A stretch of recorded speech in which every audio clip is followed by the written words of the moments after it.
Hello, everyone. Welcome back. We hope you are ready for a Sunday night here on Prax with Esmiophoria. I am your friendly neighborhood Prax. Welcome to the channel. Tonight is episode 4 of Arc 3 of Carousel Court. Y'all, after tonight, there are only 2 episodes of Carousel Court left. Just saying. Just saying. We're here for the drama. As we get to go into December of 1995. But first, we're going to go around, let all of my wonderful, fine, fabulous players introduce themselves, say who they're going to be playing, and then we're going to make our house movement rolls, and then I have to ask Lindy to make 3 rolls. Yes, 3.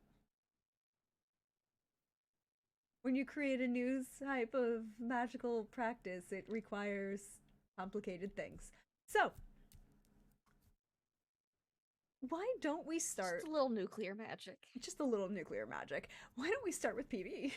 Hey, how are you today? Hi, I'm PB. I'm going to be playing the Walters family, which includes Ro Walters, Linda Walters, Umberto Walters, and Luis Walters. And I am looking forward to, honestly, just the chaos. I'm sure it's going to be a chaotic episode. I just feel it in my bones, you know? I'm excited. Feeling the chaos. Feeling the chaos. Okay. Lindy. Lindy. As I look for my mute button. Hello, yes, hi, 'tis I, Lindy, of the Laugh Club variety. I'm here tonight, and I am excited for these last few episodes of Carousel Court. And yes, I will be playing some of the members of House Ardeline.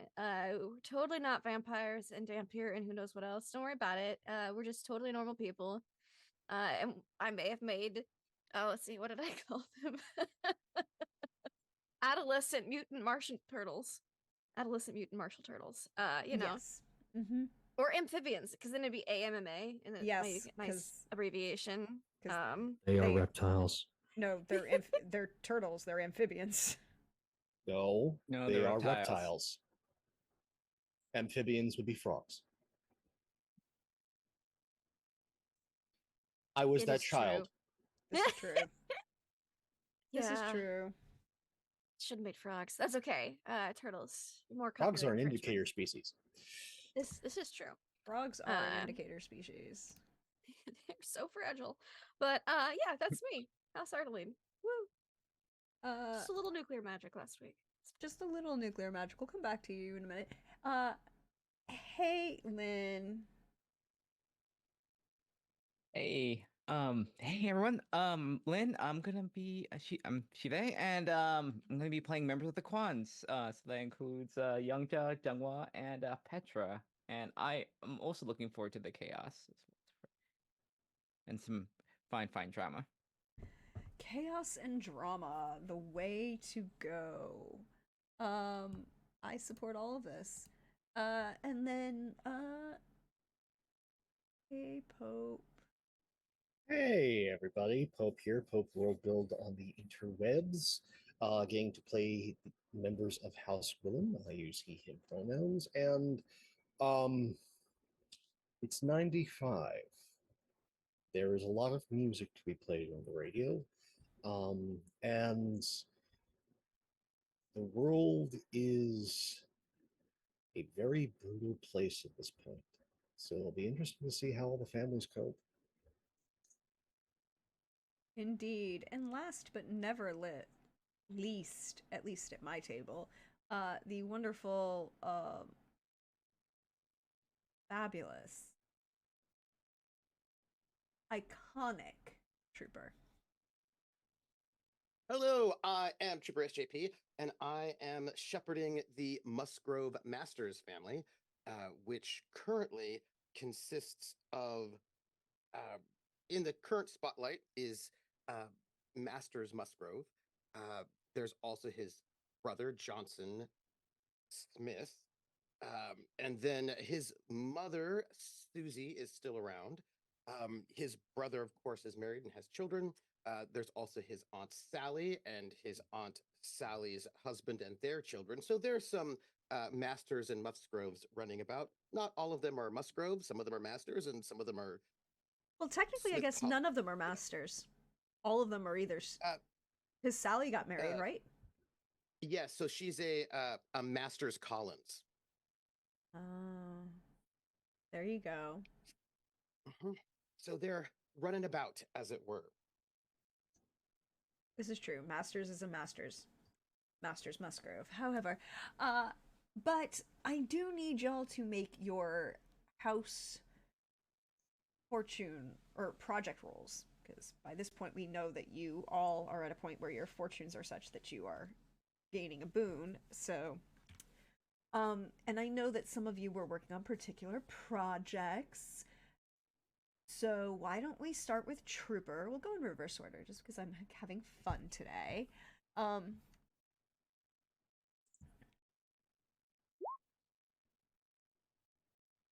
my house project roll, I roll a 10 and I get a bonus of a 6 for that. For that 16. So I can add, I have a total of 20. So I can add 2 to my 4-box commissioning local artists project.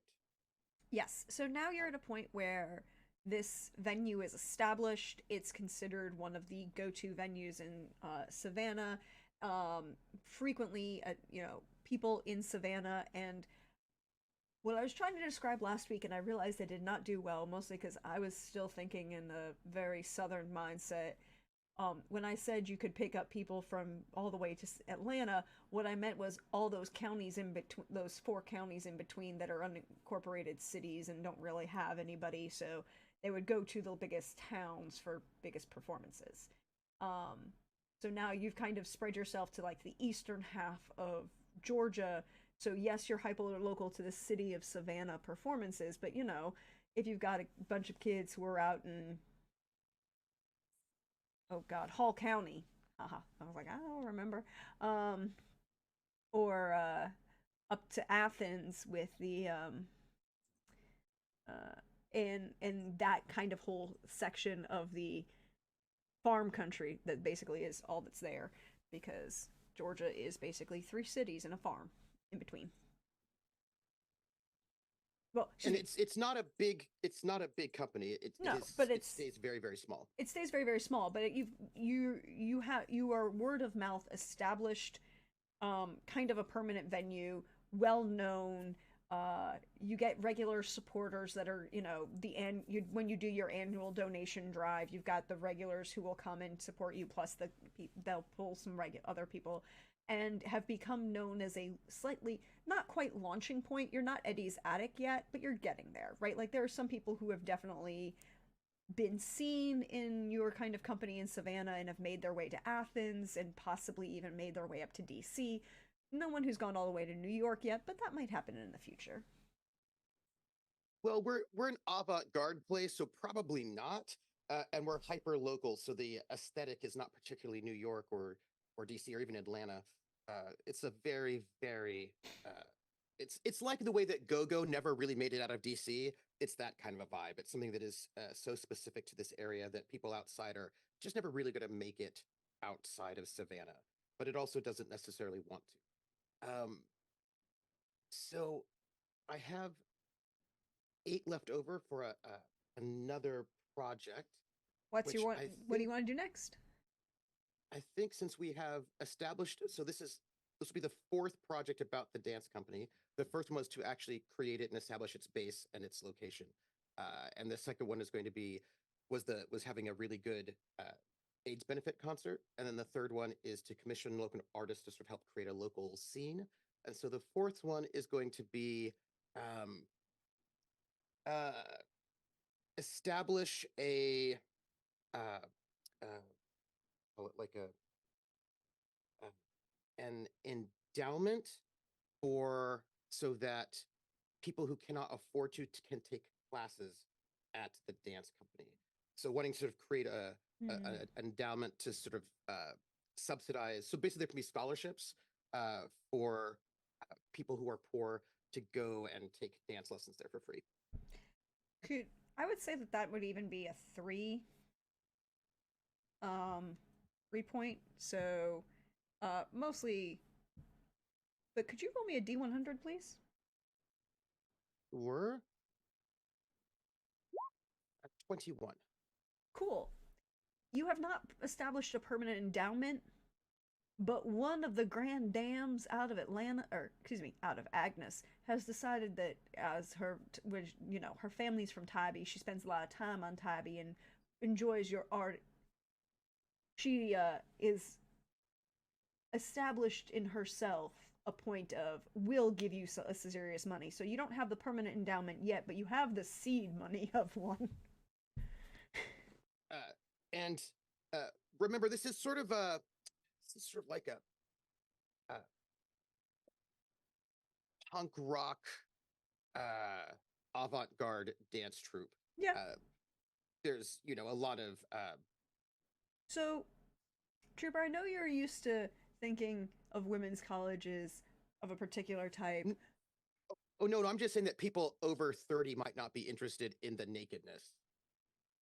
I would like to remind you that the Violet Luncheon has been a thing that was established at the Agnes Scott University in 1923. Coming from Florida, I know we're a different kind of Southern. I know plenty of little old ladies that love the nakedness. There's lots of it. So swinging. Wait, it's 1995. Yeah. Swinging Richards has been open for 4 years now in Atlanta. Yes, and it is all a of male the stripper club. high-class, and all the high-class old money goes there. Some of them do, No. but more importantly, there is a genre of women, particularly graduates of Agnes Scott, who are spread throughout the state. And the reason I mentioned Tybee in particular is because there is a particular family that I went to school with, their current generation at Agnes, whose family owned 4 miles of waterfront on Tybee, and that tells you everything about the amount of money that they had. They who established themselves well, and they are current were the term she and her great aunt and her very good friend who were living on Tybee were firmly established on supporting the arts in Savannah, and were one of the large groups of people that were attending Jim Williams parties, because that's the other thing that's coming out of Savannah is the Jim Williams parties. And the arts that Jim Williams is supporting, who, by the way, is still currently alive in our timeline, and running more of those parties. So Savannah has always been a more artsy question scene. Some of the academics who graduate from Agnes or from Spelman, definitely probably a few of them coming from Spelman, are going to be hanging out on maybe less in Savannah, more because of they support the inner city Atlanta rap scenes and funk scenes versus the same both white and black women graduating from Agnes who go out to Savannah and support the art scenes there, and are very involved in the local art scenes and become very involved in things like SCAD productions and giving endowments to SCAD and giving endowments to local scenes coming out of Savannah. So yes, you do not have a permanent endowment yet, but you got one little old lady who's willing to give you money when she croaks, and is encouraging others to do so. The Ardelines donate heavily during every charity event or fundraising event. So does Louise Walters. Marta's a big a lot fan of money. all It's the so much money. nakedness. Yeah, Margaret reminds me of a particular little old lady from the islands. I grew up in West Palm. That would never miss a single ballet date ever, because them boys look mighty fine. Two hams wrestling. Yes, there is a subgenre of Southern church lady with money. There is the Baptist Southern church lady, and then there are the Church of Christ Southern church ladies. You're in the waspy South. Oh yeah, that's you true. have also Lutherans. the no.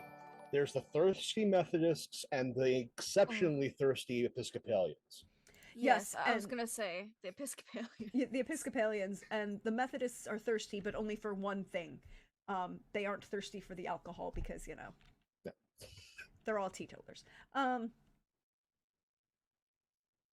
So yes, it is a very interesting trooper. I think you would actually be really interested someday. Just an aside, there is a book that I'll have to send you that's particularly about the women who graduate Agnes in the 50s and 60s who start giving serious money in the 90s and the early 2000s, and what they were funding and who they were funding and how that becomes a people are like, you went to this conservative Presbyterian nominally school that's all women in Atlanta, and they're like, yes, and I support these gay rights activists, I support these civil rights activists, and yes, I totally am here funding massive amounts of AIDS research. It's like Dolly, right? Dolly, for those who don't know, Dolly Parton funded COVID vaccines, and she has been funding AIDS research since the 80s. Because that woman. Also, literacy across multiple organizations throughout Tennessee. Yep. And further, their little library program, which hashtag not sponsored, but if you want to do something great for people, the little library program is expanded nationwide and going international. You can look it up online, and they send children's books to every child who's registered every year or once a month. I think it's like once a month, from their birth until they're 6 years old, to encourage children reading. Yes. So you will have a future Dolly. She's not dead yet, but she has money to give you.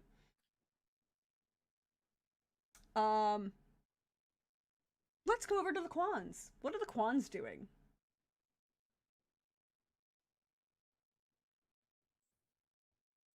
You did, friend. Oh, can you tell me about the esoteric society that we joined, or that Oh yes, you Young joined Jaw the joined. table. Young Jaw has become seated at the table. It is, as you will discover, as she discovers, a international coalition of trained and educated magical users who are working across international borders to establish not so much quasi restraints on like an ethics committee, like an international UN ethics committee, but also a standards of education committee. Not in any way that would impede different traditions or change the way different traditions teach magic, but ways of like, yeah, if we don't want, there are certain things that we all are going to agree are going to be considered fine control, and that would be somebody can like get a magical degree. Like, we're not going to let anybody graduate from our magical education and by saying who won't know the dimensions of a room when they say I cast fireball. Now, if they still choose to cast fireball, but they will at least know the dimensions of the room when they do it. Those kind of things. Yeah, those sort of things. Totally, totally safe and refined use of magic. Not that awful, like, Mm-mm. nuclear magic that's happened. Yes, the table has been very interested in studying the outcome of that, but are very much not willing to offer invitations to Marta Ardeline. What? She has failed every test of ethics that they have offered. And yes. There's a subset of the table. So the table has kind of divided itself into three kind of committees, for lack of a better term. One focused on that academic pursuit of sharing information across traditions, We have all Mhm. of these traditions internationally that have studied all of these magics and have these various books in various libraries across the international borders. You know, Mhm. why don't we share some things for other people? And let's, create a like an open source academic library kind of thing. So there's that coalition or committee. There's the committee that's focused on refining the ethics and the standards for which trained magical users should be met. So you don't have, even if you have, like, say, somebody who's training in a shamanistic tradition or in a, in a Confucian I Ching tradition, all of them will, not impeding on their traditional practices, but in a way to make sure that they're not going around destabilizing, the barriers between this reality and the next. It's just, Mhm. but without the pretension of the Sorcerer Supreme. Um,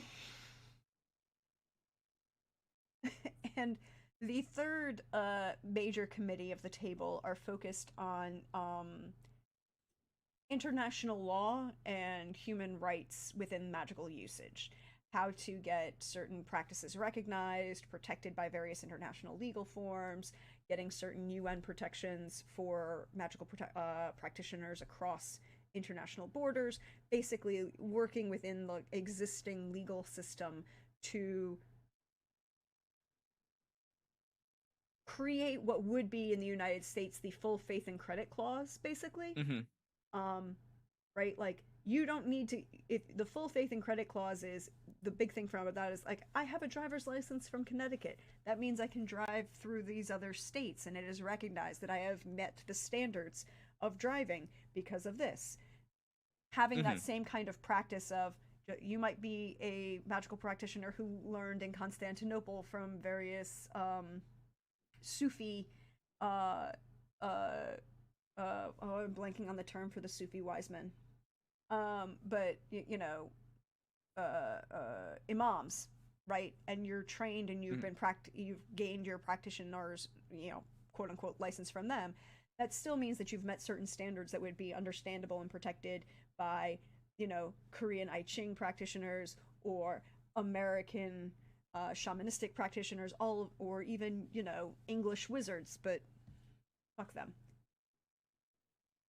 All right. So I think Youngja would definitely be more interested in the third one. The first one, the academics was definitely her father would be the purview of her father, and the second would definitely be Xianghua. But the Mhm. third one, like, is what really interests Youngja. And I think um it's only been 2 years, right? 2 years? 3. 3 years. Okay, it's been 3 years. I think what she wants to do, she wants to be on the sh- be in a position where she can more kind of like guide that. Like, instead of just being in She's that area, she wants to be like on like a chair on it, or a she or wants to yeah. be in the room where it happens. Yes. Um, Given how small the table keeps itself, Mhm. there is currently less than 1,000 members internationally. Mhm. Um, you could definitely do that. I would say that that's a 4. Mhm. Um, because again, you're going to. It's like any group. You're moving in political circles Yeah. of the Which is politics of the group, right? yeah. Like,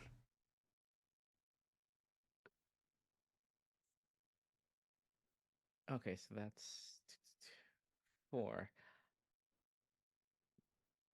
Could I get a benefit if we're going to be politics about this? Youngja would be interested in um do you have a character benefit that you can use for this? no, I think she has something. She has like the library of her father she is willing to donate, like his writings, his research. Ooh, I will give you an extra die on that one. I will give Okay. you an extra die on that one. Um So 3d6 plus mhm, 6 okay.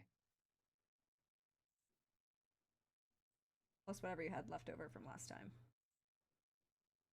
we kind of. So 17. That's 2 successes Okay. off the bat. And then what did you have anything left over from last time? I don't think so. Cause I don't. No. Yeah, it was like. Okay. So you have 2 successes. You're well on your way to establishing yourself as a, you know, your name is now being mentioned as the possibility of being on, on one of the proposing committees, the chair, the actual committee, and not just discussing it. At the same time, Zhonghua has been moved into the aide position for the undersecretary for the Korean government to the United States. Nice. So she is working as an ambassadorial position, Mhm. not the ambassador, but a member of their State Department staff. Yeah, there. Yeah. Mm. Which is sometimes better to be. Mm-hmm.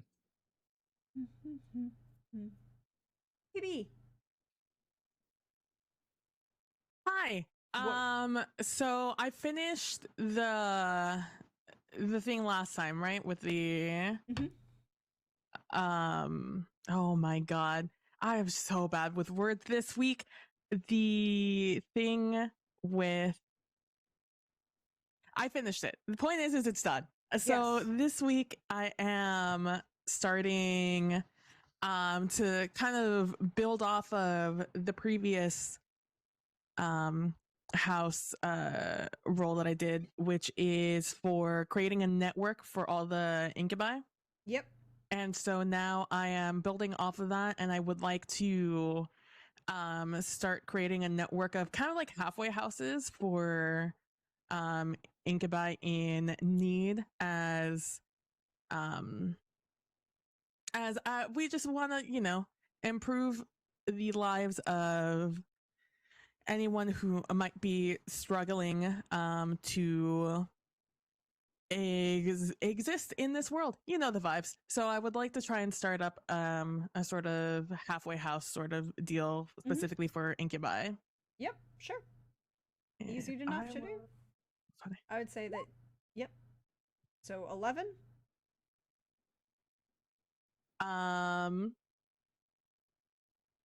11. I rolled a 5. Do I get an extra? Well, everybody, you get plus 6 because you. Plus 6, right? Yeah. Because you plus are 6. So yeah, 11. Because we're rich beyond imagination. Yeah, everybody's rich now. You have enough power and influence that you are now in a position to do those kind of things. So you are well on your way. You're establishing the network, and now you're establishing like the actual safe houses, buying the residential properties, cleaning them up, putting what warding and protections that you think are going to be appropriate on there, making sure they've got all of the various utilities paid for, all of these kinds of things that are important. Mm-hmm. And that is what the Walters are doing with their project this series of years. So then my next question is, who wants to go next, the Gwillums or the Ardalines? Let's save Team Turtle for last. That's fair. Due to the Gwillums are not unfamiliar with plagues, but the recent ones have been grander in scope Yes. than they have had previous experience with. And that has taken a surprising toll on certain members of the family. As such, we want to establish a national hospice endowment. Okay. And 2, the family wants to burn 33 points of wealth towards this. Ooh. Okay, I'll give you 2 automatic successes on that one. Okay, so I'm rolling 2d6 because of leftovers plus 11. Mm-hmm.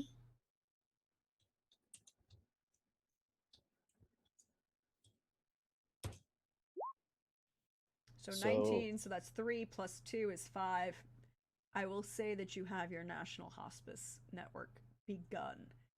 There might be some locations where it isn't 100% finished establishing yet, but it's like the money has been set aside, the various hospitals are all, the land has already been agreement. You might have to, it's that level of a couple of these places are now you're spending money to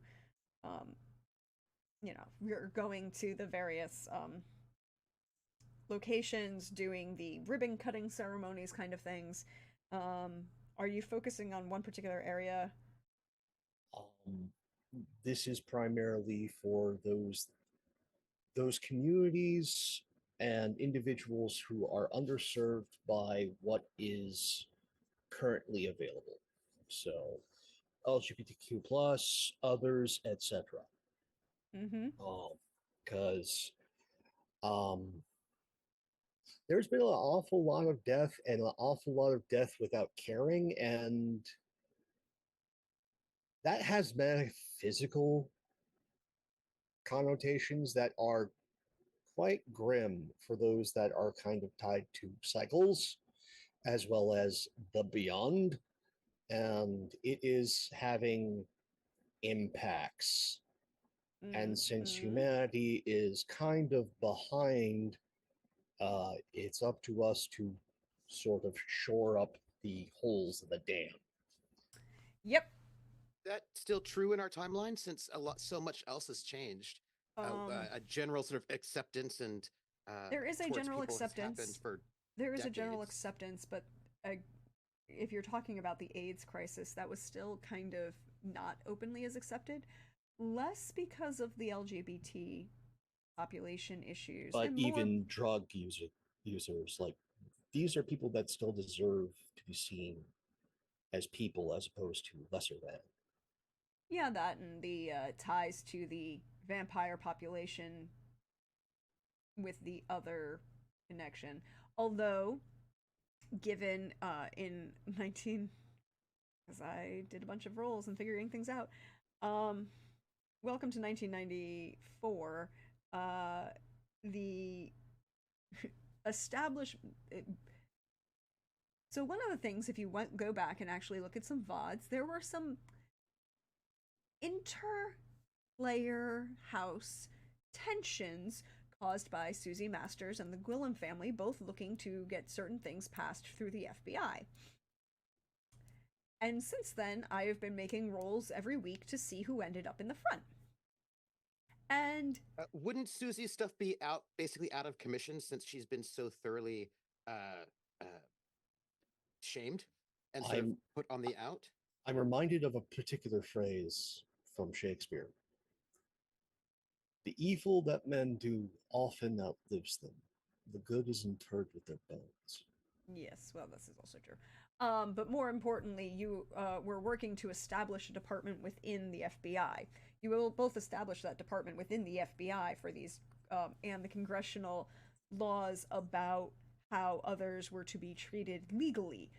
Now, as much as her individual work... Wasn't that overturned by the Supreme Court, though? Because it was all seen as basically not legal? Oh, it went to the Supreme Court, and it finally got overturned. That's what I was rolling for. It did not go fast through the court system because you were going back and forth between the two, and because there were two, you had both gotten to a point where you had both worked on these projects and had both invested to this point. So now it's the, okay, which way are the dice going to go, and how long will it take for one side or the other to gain dominance? And in this particular case, we have finally gotten to a point where House Gwillem's movement of pro-other has gained dominance, partially tied to the vampire presence becoming more and more public, tied to the AIDS crisis, various others who are, magical healers becoming very public in things like the AIDS crisis, certain pushes in the UN to support various countries, particularly in sub-Saharan Africa, who are pushing for recognition of their own other populations because of the benefits that it gives them, particularly in Rwanda and Uganda, where in Somalia, where I rolled for this. We did have a small problem in Somalia, but luckily it didn't go quite as badly as it did in the original timeline. And it because there are certain indigenous others, others who are native to that area of East Africa who could counteract certain famine issues. Doesn't necessarily help the large scale racial tensions and ethnic group tensions that were existing among certain East African groups, but it did benefit. It did remove a couple of the triggers to reduce the severity of those issues. As Coldrake and Krellin pointed out, the Bosnian and the former Yugoslavian problem, it was less of a problem because, while Tito is an ass and he was an issue, when he died, Premier Alexandrovna absorbed the former states of the Yugoslav into the federation. And as her federation is still going strong and is becoming even more popular, for a pro and public other superpower, for lack of a better term, it did things to stabilize those tensions. Did not remove them, but stabilized them. The peace conference that was called at the end of 1992 with with George Bush Sr. Going and joining the Chinese emperor and the Premier Alexandrovna, had a pleasant meeting at a very nice seaside resort in on the Black Sea, in what would be, hold on, I had it marked on my map.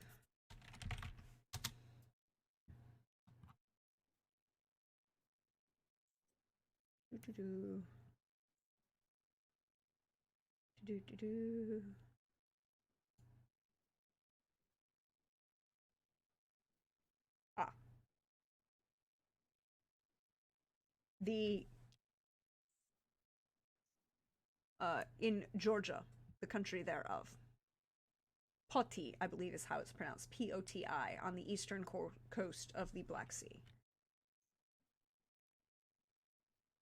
As kind of like the halfway point for everybody involved. Now, am I likely to have... Without Clinton as president, what happens with the Troubles? Since, you know, he was part of working out that. I imagine what happens is the Irish Fae are able to, like, the Irish and... the Irish so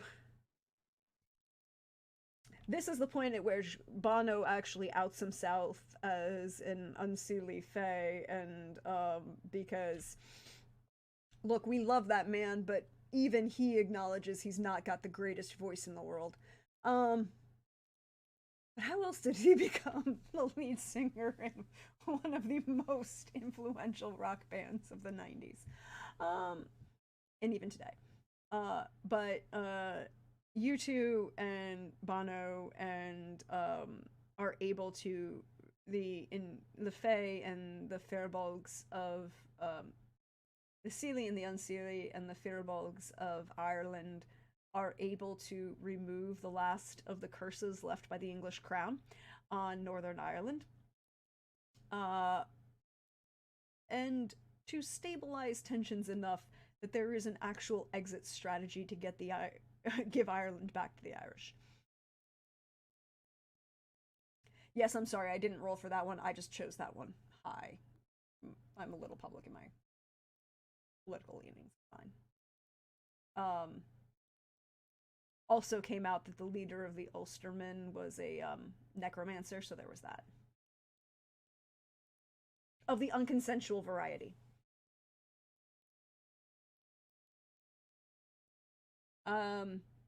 There anything else of the hot topic, hot button world issues we want to hit on at this point, just so you know.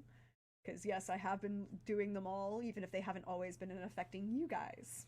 Because, focus on the micro instead of the macro.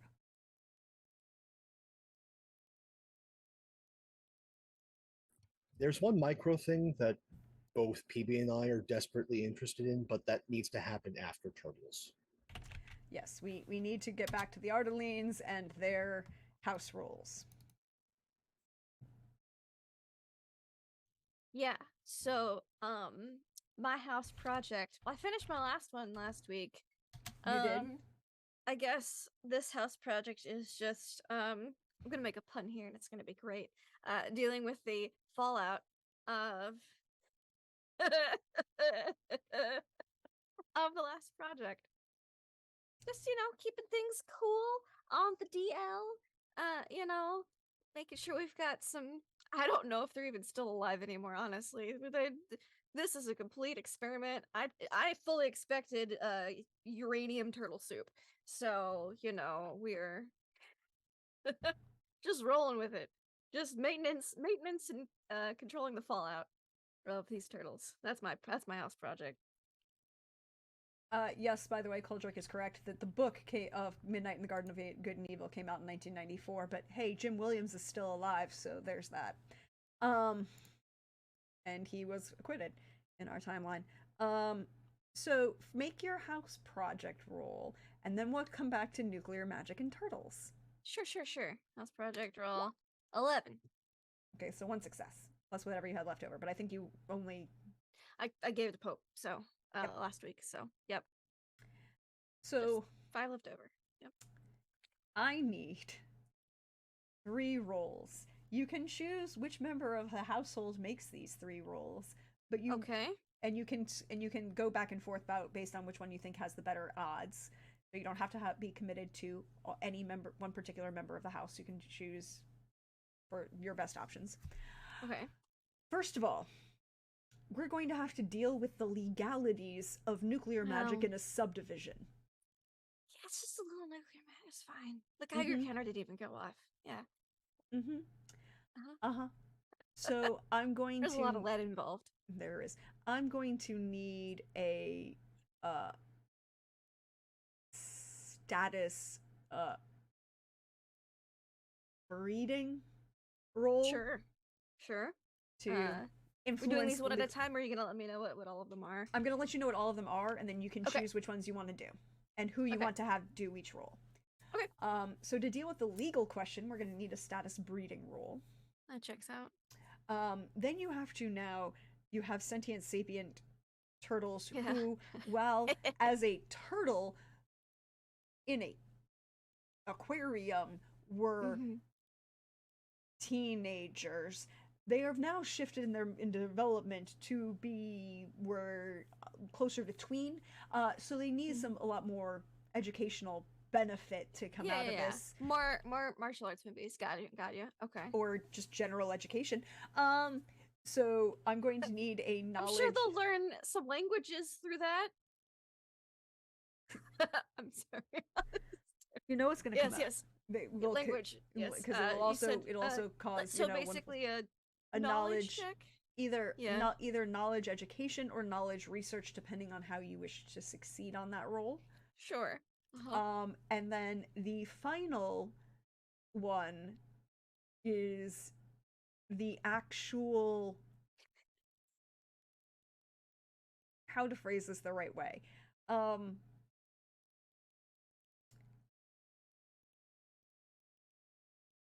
I think this is actually a case of animal handling. Train. Okay. So the knowledge education is to teach them to be. No, I don't think animal handling, because they are no longer animals. They are sentient and sapient, so they're no longer animals. So you've got you've got the knowledge education or research. You've got the status breeding to deal with the legal issues, and then you're going to need either a deception act or a deception bluff. Okay. To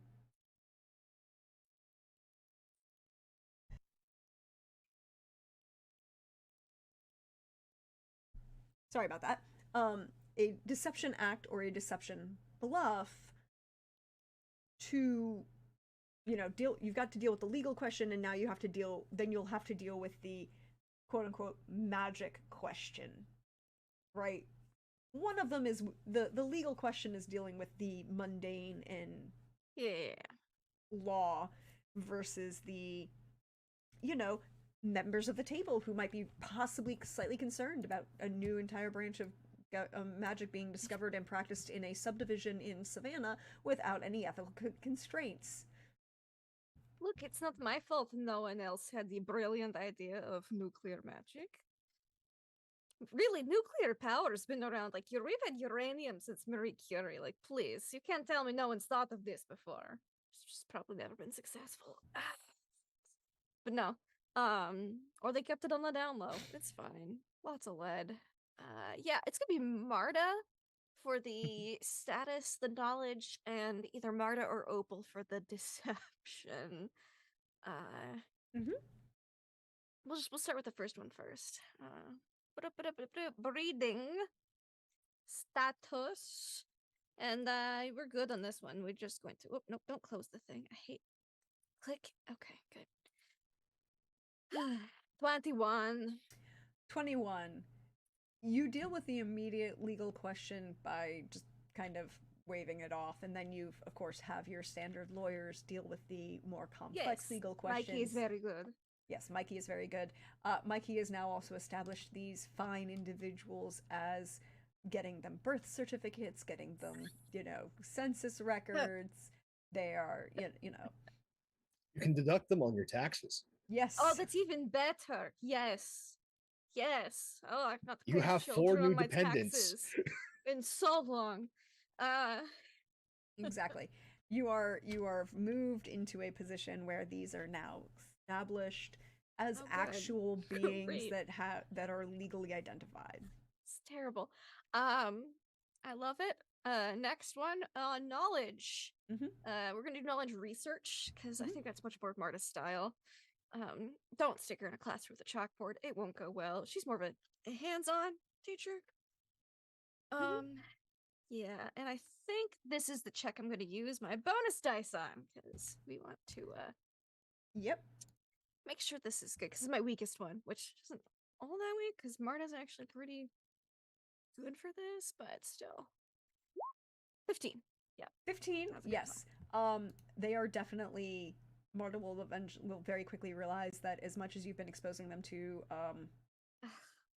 Hong Kong films, at the time they had the brain capacity of a turtle, which meant they had very good retention of certain things as visual information, but they had no ability for muscle memory or to actually integrate that into any skill set. Also, no language capacity. Now they have a language capacity, and now you can actually begin teaching them, but you also have to begin teaching them like a small child and working your way up. So now they're at like middle school, 8th grade level of understanding and have begun actual martial movements. Yeah, I've got points in fighting. They'll get plenty of martial training. It's fine. Yeah, but it's it'll be great. It'll be great. And then the last one, it's just deception. Yeah, this is as much as I want Opal to roll this one, I think Opal's like, this is your project. Like, I think she's taking a stand for once, be like, no. This is you, Marta. So we're gonna go with Deception Act. Okay. Yeah, cool. So with a 22, life is moving in a very positive moment. I have to ask, Lynn, did Youngja take on the position of interviewing Marta for the tower for this, or did they delegate that to someone else? Unfortunately, I think that's the responsibility living next door to this living next door. This magical breach of like she's like the representative of whenever like don't see a list of rules. There are in fact quite a few lists of rules. Brings like just a big, just brings like like a 6-pound book. These are the What comes for you? Can't just say this is the universal laws of magic. Not just a lot of laws. I don't see any chapters in here on nuclear magic. Just yeah, I'm sure there was a lot of like Marta wheedling about, like Marta does. I think part of this also, you kind of get the establishment of the ethical boundaries and scientific restraints on using nuclear material in magical workings.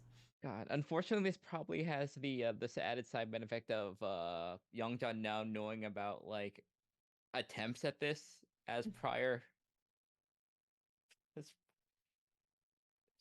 as prior examples. Like this is my first go. That's your really... first go. I don't know that this is like probably like other people. Nuclear energy has been around long. I mean, there was all those girls who melted in the 1800s from licking the paintbrushes of the uranium clocks, you know. So, really, people probably been trying it for a while. Youngja, as part of this, would discover that there have been mild lab successes of using very, very tiny amounts of enriched uranium as a side, you know, as a power source in certain magical rituals, but nothing like this, right? Like, this is like, instead of, you know, basically using the enriched uranium as a battery in a ritual that had already been established and that they knew, they were just changing out the normal power source for this other power source, and, you know, like tiny little rituals, like practices like that. This is the bad precedent that has been What set. can I say? I'm a pioneer of a new field of magicology. I have a question for Marta, because this is a question I have had since last week, and I've been thinking about since last week, and it was going to be a big thing since last week. Oh, go on. Given Marta's and the Ardeline family's established connection to those behind the Iron Fog and her brother and the trade benefits that are going back and forth, was a report sent to East about the success of this magical trial? I imagine it was sent to just the family and probably written in code because of all the legalese that's come up. So that way they know what's going on this side, and that a new field of magic has been discovered, and they can have a heads up on that if it hasn't been tried over there yet. But not like so obvious as to just be left in a manila envelope that anyone could read through customs, you know. It's you know, the Ardelines obviously have a family code. We've been alive for hundreds of years. We know how to write things so that we can keep things on the DL, like tax evasion and peasants and smuggling and, you know. All of those things. You know, Hawkeye in the chat brings up, why don't you just go full? Just turn them into vampires also, the Vampire Mutant Ninja Turtles. They're not old enough yet. They have to be adults first. I'll think about it, though. Then they live forever. Even nuclear material has a half-life. I mean, that's a long time. Yeah, but if you turn them into vampires, does that remove the nuclear material? I also have other wonderful questions, like, can you change a cold-blooded species into a vampire? You know, we haven't tried it yet. That could... I'm not allowed to play with nuclear materials anymore. So they say. They'll forget eventually. Skip the few hundred years. But the reptiles, I have not experimented with that yet. Maybe the next time I get bored. And as to the question about the first Gulf War, no, but yes. American involvement in the actual military side did not expand. There was a request sent by certain families in Kuwait for support from certain families and residences on Western nations, and a single battalion of the United States Army went to secure certain places. but given that they were mostly there as supply and support for particular families' projects, it was not as big a deal, at least into the American public on that scale. The reason being some debate and pushback on certain other people, and there's been an internal, and currently in 1995, there is an internal movement within Iraq to remove Saddam Hussein, mostly supported by well, what happens to a vehemently fundamentalist religion when the others who are part of their native population stories and histories that that religion likes to decry are basically like, nah, man, we hate your guts. Happens. So the Zoroastrians are being supported by the jinn and moving to remove Saddam Hussein for those reasons.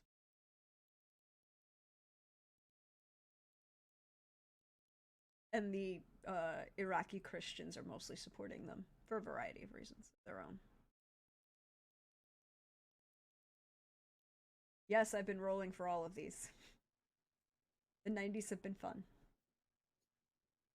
Now, the most important question of the evening. Mm-hmm. McLeod update. I feel like I need to ask you to, whoever wants a McLeod update, to give me a knowledge streetwise.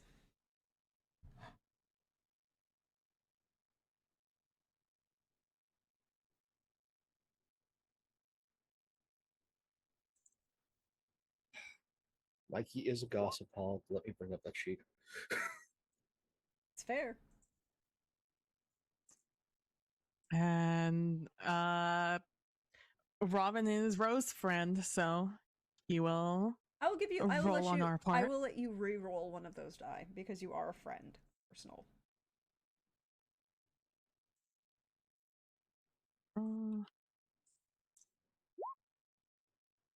Same. Okay. Good to know. Is anybody else rolling? Yes, if Roll20 will stop glitching up for me. That is the question of all times. That's a mood.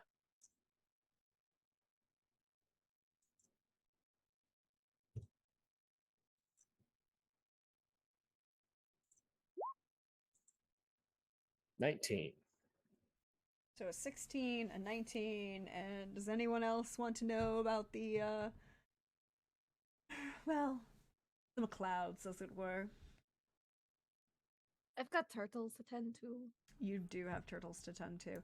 So, fun fact, Robin McLeod has been buying land.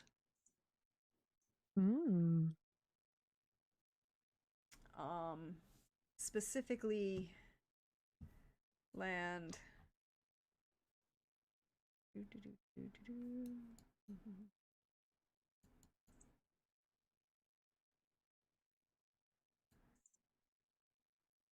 in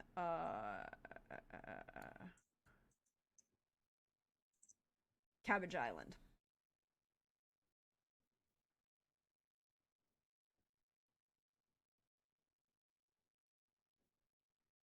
Swampland in South Georgia. Well, technically it's off of Tybee, so off of Little Tybee. And buying up areas there, and the individuals, you know, there was never a court case about who shot the man in the back.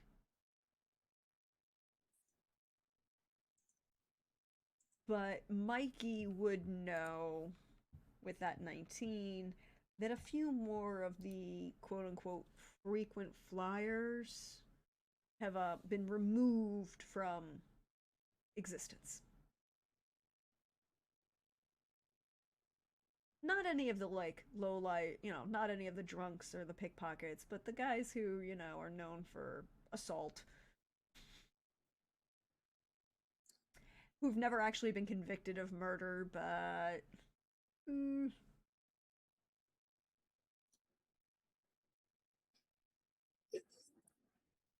Good to know, but that looks like a whole lot of not my problem.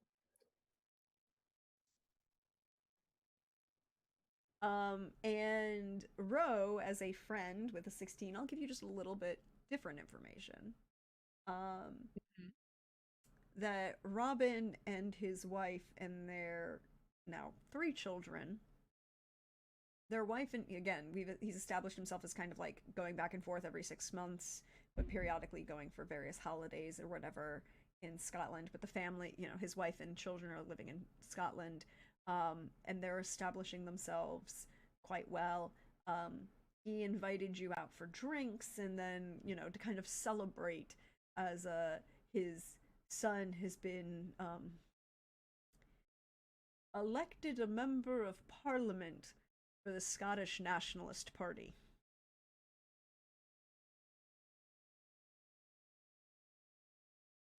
As we are still in 1995 and home rule has not been established yet in Scotland. The Scottish Parliament. Who thought he'd get this far? Well, it's not there I sure yet. didn't. He's a member of Parliament for the British Parliament because the Scottish Parliament doesn't exist yet. Soon. But he is a member of the Nationalists Party and very much votes in favor of separation. Good boy. I definitely will make sure to send him a very nice present at the advice of Robin to his son. And congratulations, and also get Robin just a real nice bottle of alcohol of his choice. I don't know if he'd be over scotch, so whatever his favorite is at the moment. I mean, he's not going to have you buy scotch here. Yeah. He'll accept bourbon, however, as a decent substitute.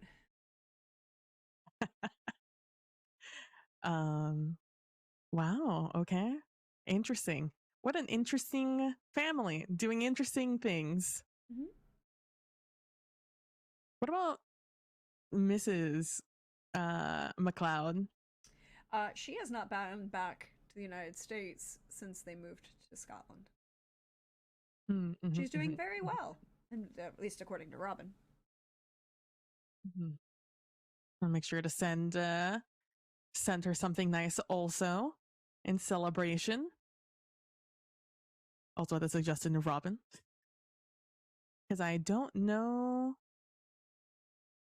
People's, they change what they want. After God, what has it been, like 20 years that she was last here? So, I mean, we'll definitely accept a bottle of Chablis or French champagne, because why not?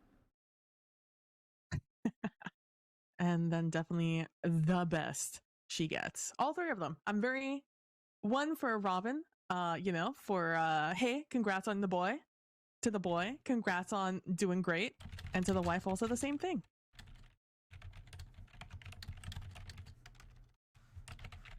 But thank you for the Robin McLeod update. I appreciate it. Yep. Indeed. Any other questions from the players at the moment?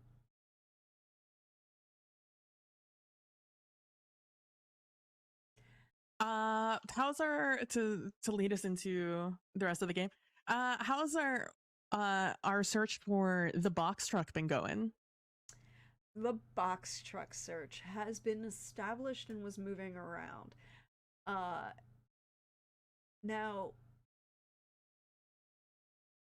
I feel like I need a couple rolls because I wanted to make this dramatic and have this happen. And I didn't want it to have it happen off screen, Absolutely. So fun facts that there are interesting skills in this system. Like survival track or survival hunt. Both of those would be acceptable. They will get you slightly different answers, however.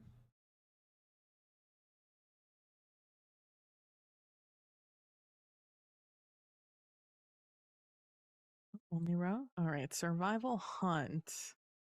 I will add one of those bonus die. Mm-hmm.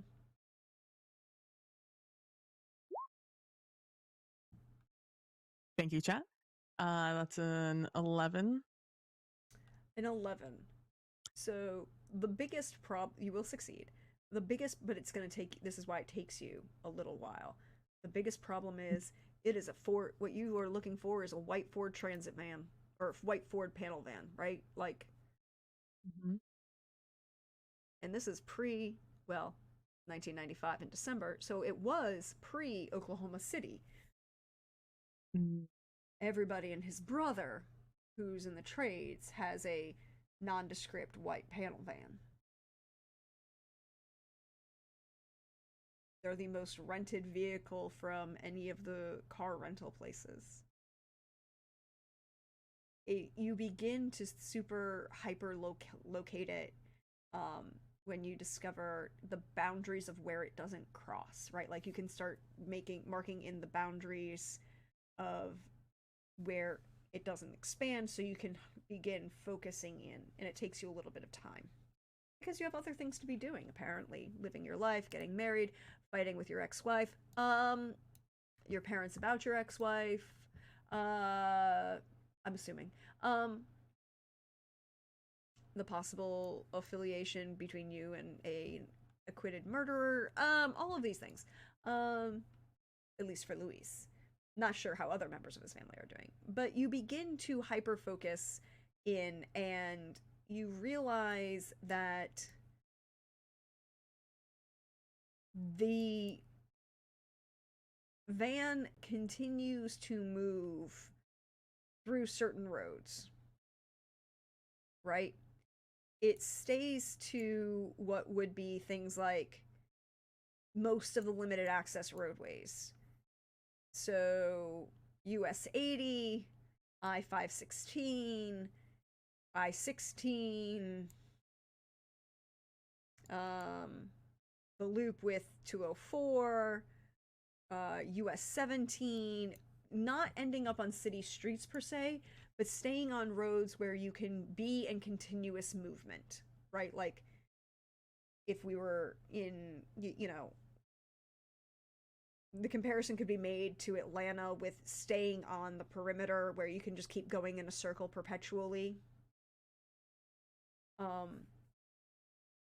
But they never go south of 204, and they never go north of 80, US 80. They also never go as far east. They never go out all the way to Tybee. They never go further east than White Marsh Island. They don't continue beyond that. And they never go west beyond 405, which is actually I-95, right? They stay east of I-95.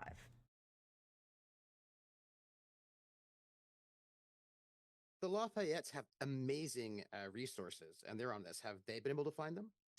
By the way, we've lost your camera, Trooper. Yeah, it's a black screen. Get it back. Anyway, I wanted to ask about the Lafayettes finding them, since they have the Lafayettes have been contributing to this, and that's why, again, I didn't want to do this off screen in the year that we weren't here. So, you know, you wanted to do this now. I felt it was appropriate. So the Lafayettes, working with whoever wishes to participate, are working on focusing in on this. The Lafayettes are focused on tracking down the Draugr and focused there.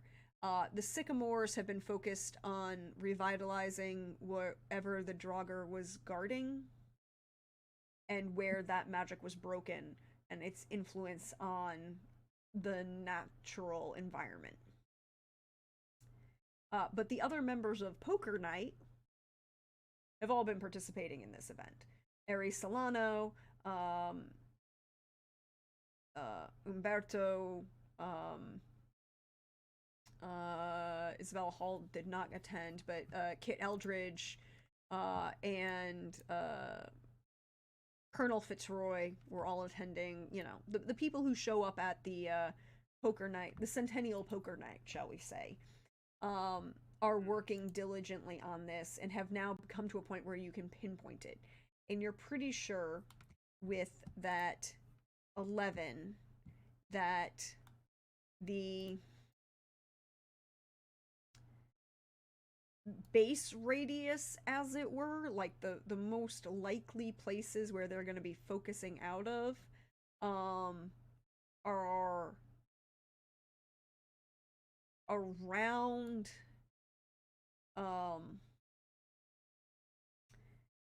US 80, particularly, which is Victory Drive, particularly around Baldwin Park and Parkside.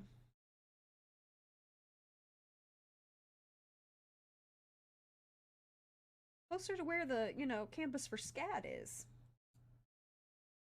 Hmm. Hmm. And I Okay, know so, that the Quans oh, were go ahead. I know that the Quans were doing something in participation of this. I don't know how much they were doing, which is what I was going to ask. I would like to see if there's any if we can figure out anything. I want to use vision to see if I can find anything in this. What are you focusing on? Are you focusing on the drugger, on what it was researching, or the people who are moving the?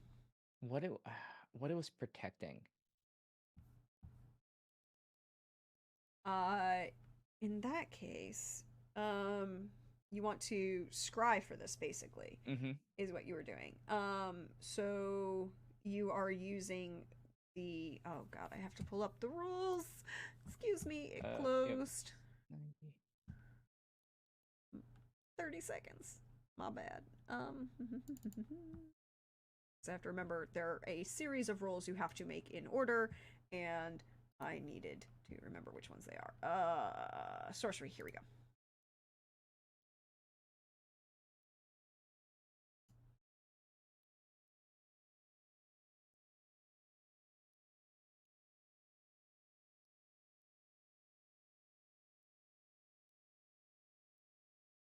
Okay.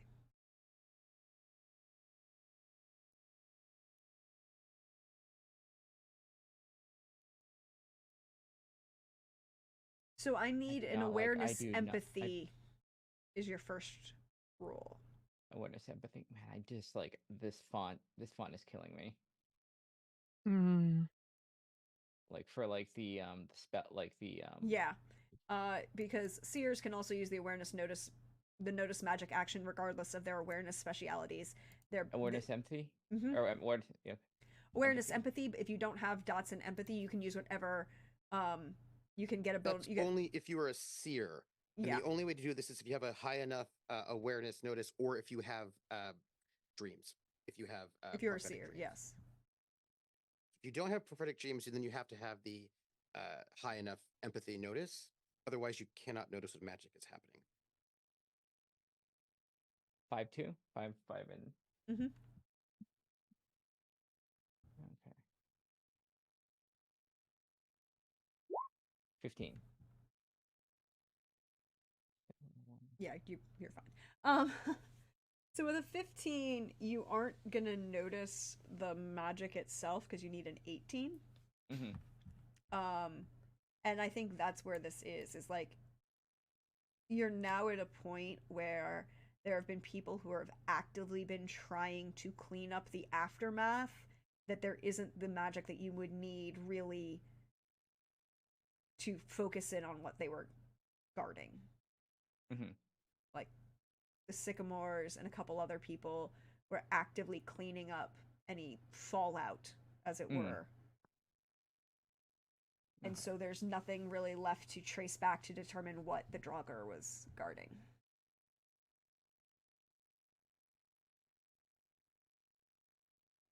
So we've got, what does it look like was the Walters and other members of the Centennial Parkour Night focus in on this one day to find this panel van.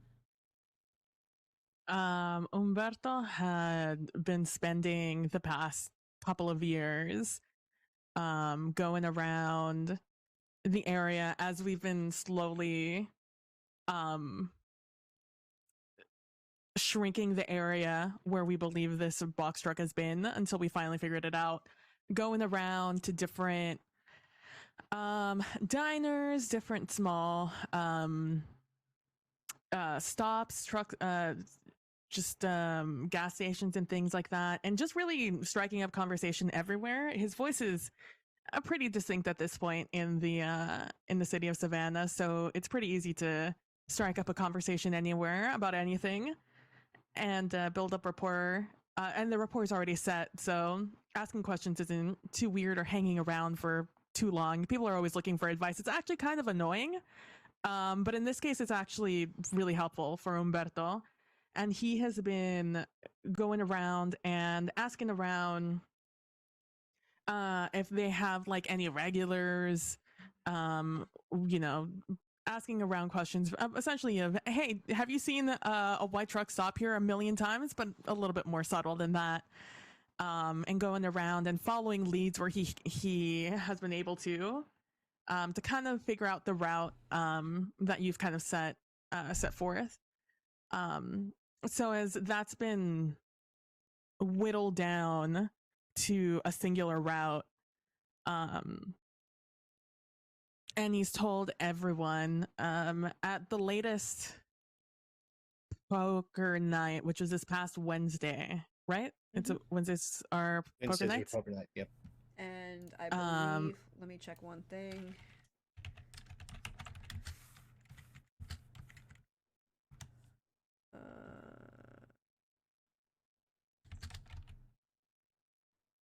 December 17th, 1995 is a Sunday. So Yes. it would have been the 13th. Was poker night. So as we've narrowed this down in a million ways, this past Wednesday would have been the meeting of this is going to go down this Sunday. It's busy enough that we shouldn't stand out going around town, but not busy enough that we'll lose a truck like this in the crowd. And so it was very much a, show them if you got them sort of meeting. Okay. Apollo, who is not looking well, will like, no, he has got dark circles around his eyes. Now what was like a gray hair is a shock of white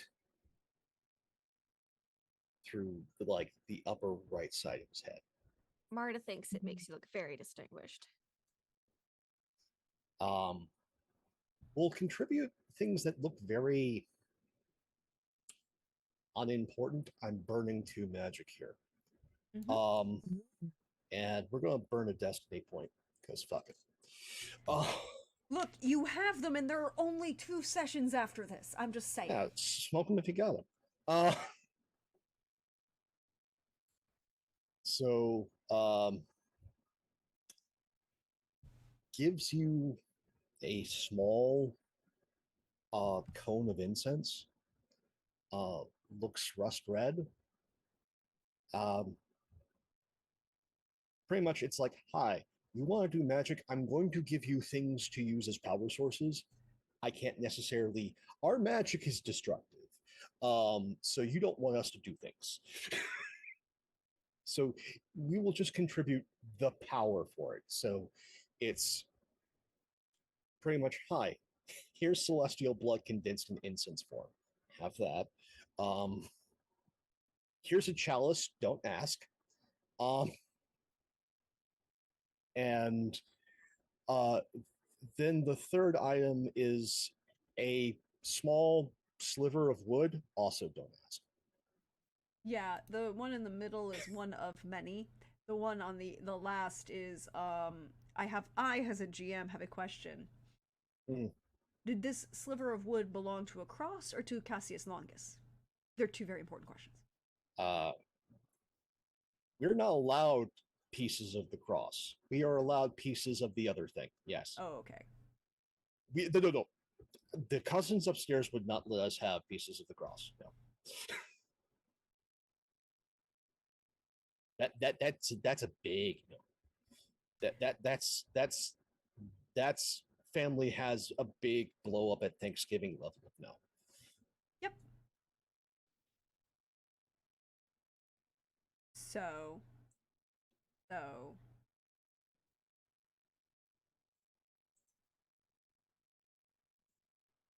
So, I'm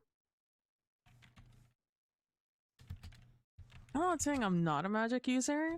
I'm saying PB has never set up magic on these characters. So I am going to waylay the magic responsibilities onto a certain Quan family member, who may be able to make more use of them, rather than the Walters, as Sunday approaches.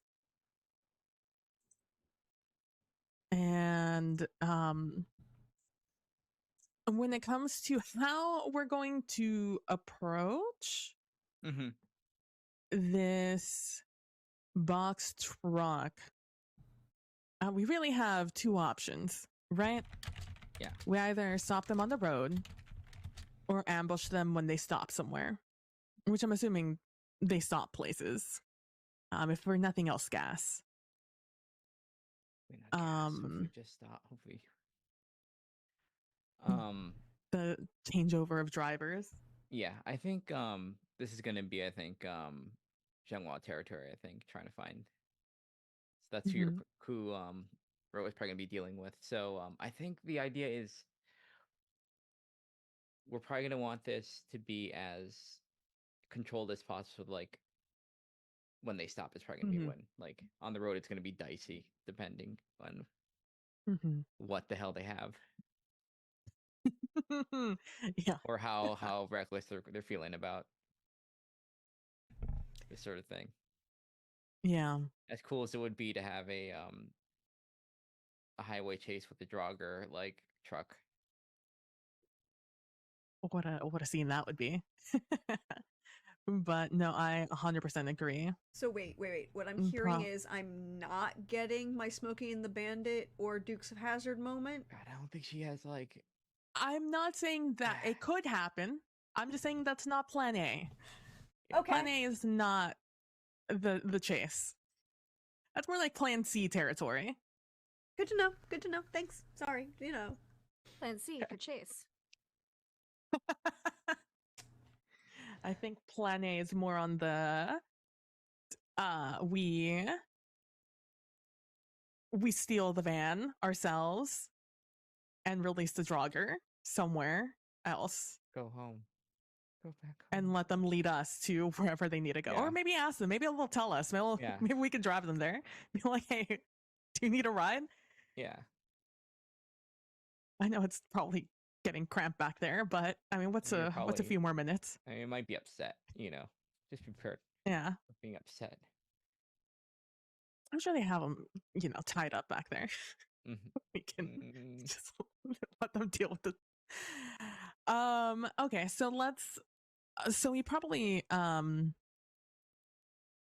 not broad daylight. Probably we're not doing this broad daylight. Probably more towards the evening hours, and sort of a blind spot in the city. So I understand as your GM. Mm-hmm. Is this plan only between the Walters and the Quan family?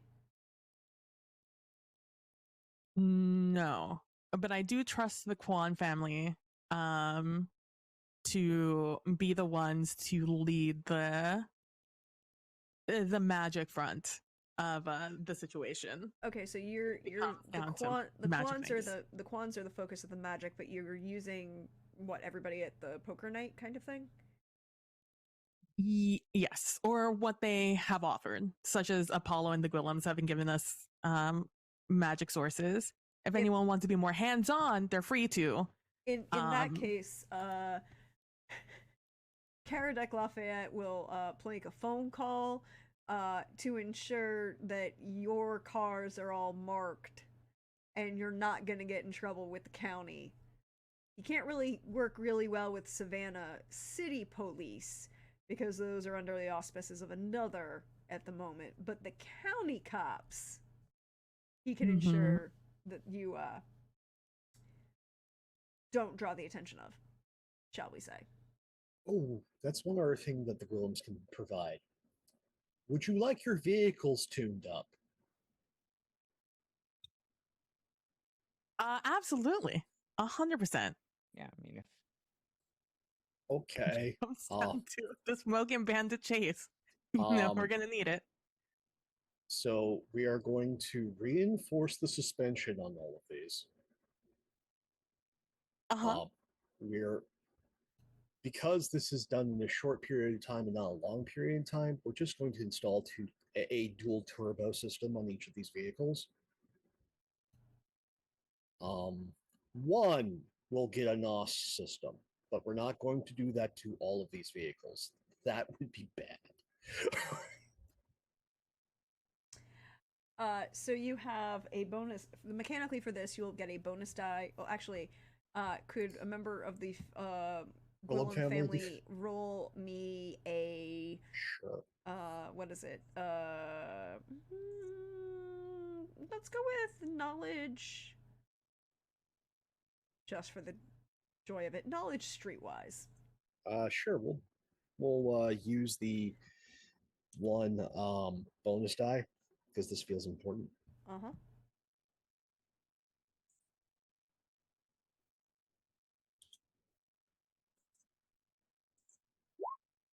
Blackjack. 21. 3 degrees of success. House Gwillem, you can take back your bonus die. And the rollers for this magical project will get 2 bonus die. I feel that that's an appropriate result of 3 degrees of success on this. Aries Solano is going to be providing backup, healing, of a general sort. I must ask, Pope, as you are burning a destiny point, what are you burning it for? Not just spending it, burning it. Burning it? This is more to aid in should these individuals have any sort of magical offense. This is not a shield because the family doesn't really do that. What this is more of think of this as a missile intercept system. This is, you use offensive magic, we'll use our offensive magic, and it's bigger. Good to know. Good to know. We'll put that in the bank.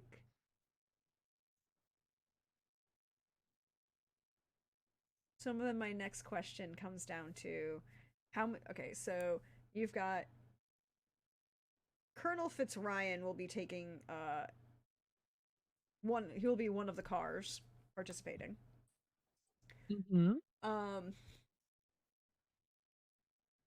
Aries Solano will be riding shotgun with the Colonel so that you have a healer on site, but she is not driving herself. The Walters family has a car involved. I don't know who's driving that. And Zhenghua Quan is also in attendance. Is she driving herself, or is she riding with somebody else? I think she's driving herself. I think Petra and Youngja will kind of like be like for like healing if things go bad. Like they're being kept, like they're not being in this like little like caravan here. They're not part of the caravan. They're just at a forward site preparing to receive casualties as it develops. If The Grimm family can contribute one other thing. If someone needs a driver, we will apologize ahead of time, but we can provide Jezebel.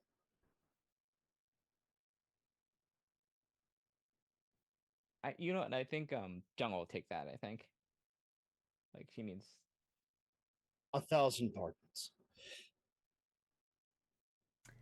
Like, we're using what we can get. Yeah. We're going to come back to this moment because this moment is coalescing. And I just need to know, does House Ardeline or the Musgroves have a horse in this particular event? Musgroves know nothing about it. Mm-hmm. Do they want turtles? A crack team of martial turtles? How good are they? How good are they now? They're middle We schoolers. probably go.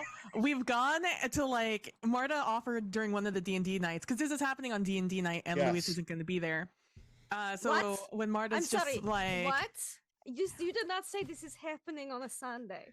There's a reason I why did. I Apollo's said not specifically. going. I'm inherently opposed to this operation. It was. There's a it reason was, Apollo's not going. That's the.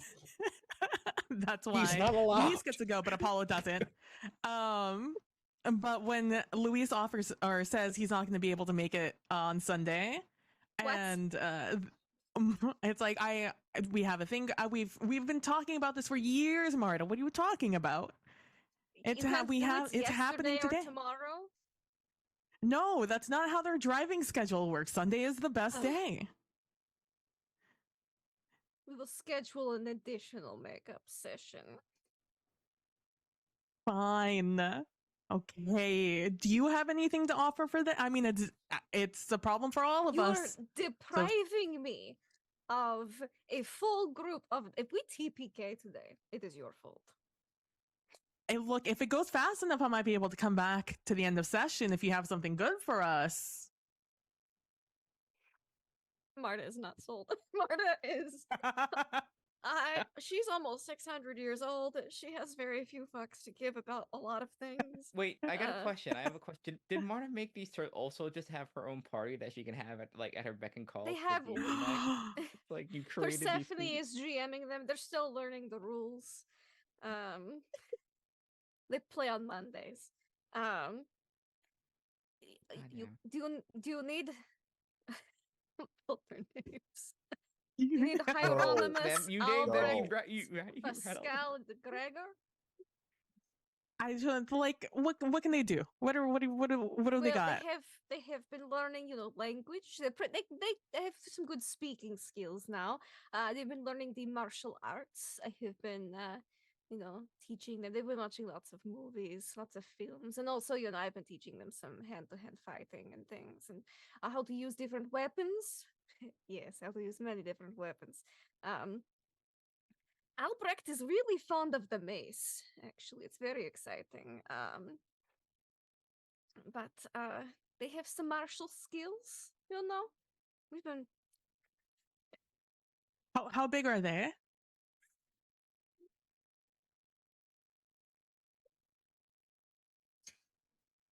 About 1.5 foot? What are you showing? Is that a foot and a half? They've grown to about 3 feet tall. Oh, they're 3 feet tall. 3 feet. Oh no! What about 3? You're just like. Thing about reptiles is that they never stop growing, so this will be fun. This is how we get kaiju. You have created teeny kaiju. Look, there's different Godzilla movies. now. Godzilla eats radiation, so this makes sense. Let's go. I think they're still a little young. Maybe on the next big mission, maybe we can use Fine. them. They'll have to get experience elsewhere, I guess. Anyways, do you need weapons? I have lots of weapons. No, would you happen to have like any sort of shield that A would be shield is a useful? weapon. Yes, I have shields. What kind of shield would you like? Would you like a buckler? Would you like a full shield? Would you like a tower shield? What material? Wood, metal, Um, the kind you light you on know, fire to intimidate your enemies. What would you like? have you ever met a Draugr? Do you know anything about Draugrs? I imagine Marta would know some stuff about Well, Draugrs. She's Marta has done old necromantic enough. magics. She has, and she lived in the old country. There are so many crypts and tombs that are guarded by things. As someone who has a very strong opinion on shields, and you're dealing with undead that you're fearful will try and come after you as you're trying to help them. Is that what I'm hearing? You want to targe. You want something that is a shield with a really big spike on it. Yes. That you can push into the undead. It is unlikely to kill them, but it will allow you to pin them in place. So, Lindy, Marta. Yes. I can Marta roll a wouldn't- knowledge check if you want me to about Draugr. But I am undead. Actually, I know some stuff think about you undead, do. So. I think you'll have a different DC, but I want to know Sure. what portions you would know, because I don't think Marta is interested in everything about. Yeah. Would you want this to be a knowledge education or a cunning memory? I'll take cunning memory. I will take cunning memory. Okie dokie. I believe I have a bonus for that. Cool. Yep. I can. Oh. Cunning memory. That's a 6. Not right. Hold on. That's not the right amount of dice, anyways. It's supposed to be 4 cunning, 1 memory. I mean, that's a bad roll, but there should be at least 1 more d6 in there. That's weird. So we replace one of the ones with a 5. Yeah. So 10 that'd be more. 4 higher. 10. So it'd be 10. So with a 10, because the thing is, like, this is about Marta's memory of them, not so much her knowledge about them. She does have knowledge. You know what a Draugr is, that they are a bodyguard of, that they are sworn to guard something in this life and the next, that they cannot be made without consent, which is a big point for them, right? Like, they whoever makes the Draugr, you know, you have this niggling in your back of your mind, like you knew the ritual to do it, but you would have to go double check, like, actual, like, I knew that recipe, but now I don't remember, like, the individual pieces at the moment. Okay. And the big thing you would know is, based on what's been explained and what's been determined, that this thing is probably in some sort of cement and possibly a lead-lined sarcophagus being moved around in a panel truck. Your best bet to remove it is to leave it in its encasement until after you've dealt with any other threats. Leave the thing in the box until you're dealing with all of the people transporting the thing in the box, and then you don't have to fight the thing in the box and anyone else. Yeah. Shouldn't relay that. Honestly. Keep it in the box if you can. Okay, all right, and well, I mean, if you have a shield, like a Targe one, kind of like Apollo uses in I have multiple. in our game. I give you a bonus one, a spare one. So, since this conversation is happening at about whether or not they're attending on Sunday, would Masters be there for the conversation? Probably, I'm assuming, was the week before session, to know that they weren't at least not going to be at the D&D game, whether or not their reason for not being at the D&D game, he knew. Depends on when and where this conversation is happening. If they're asking for a charge, I imagine that's not happening during the D&D game. I imagine Probably that's not. happening. No. That's not the conversation you have with outsiders around. So I imagine that is not a conversation that was happening around the D&D game. And as long as you don't give away the charge that's important For the cosplay, I think we're fine. Oh no, yes, you get the different one. You get one from the basement. Oh. Okay. Be careful, all it is right. an Well, antique. I'll make sure to tell the Draugr that. And here's a kite shield as well. It could come in handy if there's other threats. Okay. All right. Well, thank you. Sorry I can't make it on. Sorry I can't make it on Sunday. I will. We'll see how it goes, and I will just use the kite shield slowly as I back up out of the house. I love this imagery, by the way. Kite in one, charged on the flank. And Ro will and make sure to You might make sure want some that all of his wheels. Just as you're gone, like some caster wheels, so you can roll whatever it is out. Because if it's heavy, it's heavy. Leverage is Ro your friend. is. I mean, do you know anybody in the mortuary business? Actually, two people. Ro is going to make sure that all of his firearms are cleaned and, ready, inspected, ready to go, done maintenance, etc. And Linda is not going to be in the forward station with Petra and them. She is instead going to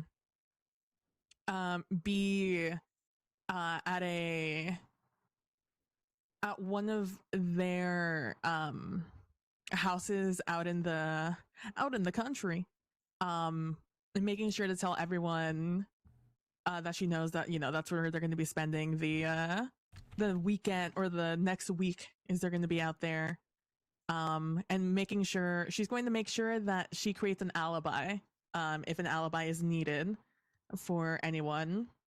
And that's what she's going to be making sure she's doing up to Sunday, and then on Sunday actively being out there. Umberto is going to be inside the diner, the gas station, or wherever it is that we've decided is like the out of in the blind spot of the city, in county sort of jurisdiction. You're in Savannah, and most the answer isn't a diner. Y'all are hanging out at a Waffle House. Hey, there are multiple diners. Including a Waffle House. And you're plotting to do a heist on a moving vehicle to steal a dead body. You're at a Waffle House, obviously. Yeah, Waffle House is the answer. Because no one's even gonna question it. No one's gonna question it. The only question you might get. But the meeting has to take place post 11 p.m. Otherwise, people might question it. Like 7 a.m. Waffle House is different than 2 a.m. Waffle House by a long shot. But 7 a.m. Waffle House, it'll still be a question of, what do you mean you're going to be at this table for 6 hours? Not the question of you're going to be plotting. Also, the next question would be, no other dock. It can't be a Huddle House. They're in Savannah. You can't be in a Huddle House in Savannah. It has to be a Waffle House. Umberto is going to be there early at this Waffle House. He's been coming here for several weeks now, so he's built up rapport with the rotation. Got his hash browns order down. Oh, absolutely. He comes in, and the order's basically ready when he walks in. He knows the rotation of employees who come in, all the cooks, etc. He's been going there long enough. And he's going to go in there early to make sure to create just another witness. And also a reason why maybe Luis and Ro would be going there before they head over to the house in the country with Linda, who went there to set up the house. And so he's there early. And I think with the rest of us, on Wednesday, we finished discussing that that the plan is to, I think, and I look over at Jungwa, and I think our plan is to subdue the driver. We don't know exactly what their job is, but we don't know how involved they are in the situation. They do not have to expire, then that should not be our first priority. Although if it happens, it happens. But our first plan is to subdue, and then it is to secure the truck and the cargo inside of it. And once all of that has been dealt with, if we can find out who this was and what the plan was. So if we can keep at least someone in the know alive, we can acquire information from them at a secondary location.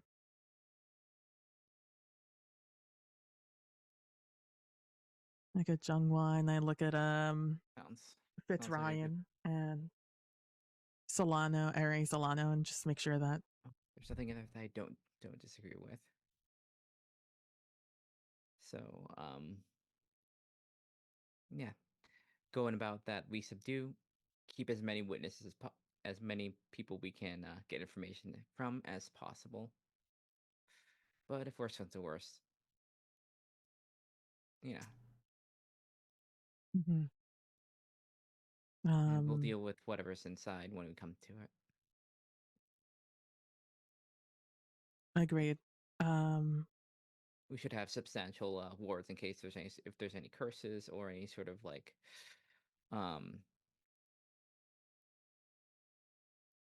triggered spell or anything like that in there. Something one last ditch little like thing to keep us figuring out what's happening with it. Mm-hmm. So even when we secure thing, just keep caution with the actual truck or the vessel which they're keeping the jogger in.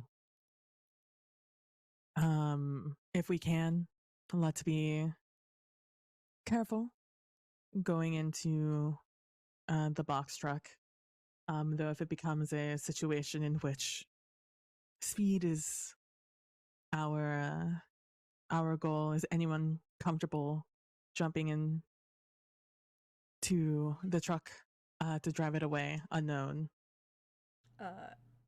Both Colonel Fitzryan will kind of grin at that, and there's just a little too much teeth. It's like jumping into a moving vehicle is probably on brand for me. Well, as long as you're enthusiastic about it. Better than jumping out of moving vehicles. Then that that responsibility will fall on you then, Fitzryan. And just be ready to grab the steering wheel, Ari, if the situation arises. All right, so it should arrive at the same hour as it usually does. It hasn't changed its routine in weeks. They've been arriving at this Waffle House at the same hour of, I don't know, what do you think, school, like midnight? Probably 1 a.m., right? Because, like, shift change. 1 a.m. Mm-hmm.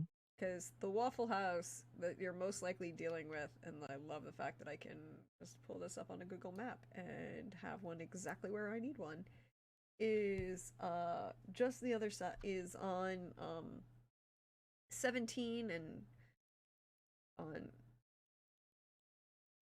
Ogechi Road, across from the Budget Inn and the U-Haul Moving and Storage, over on West Savannah, just the other side of 516.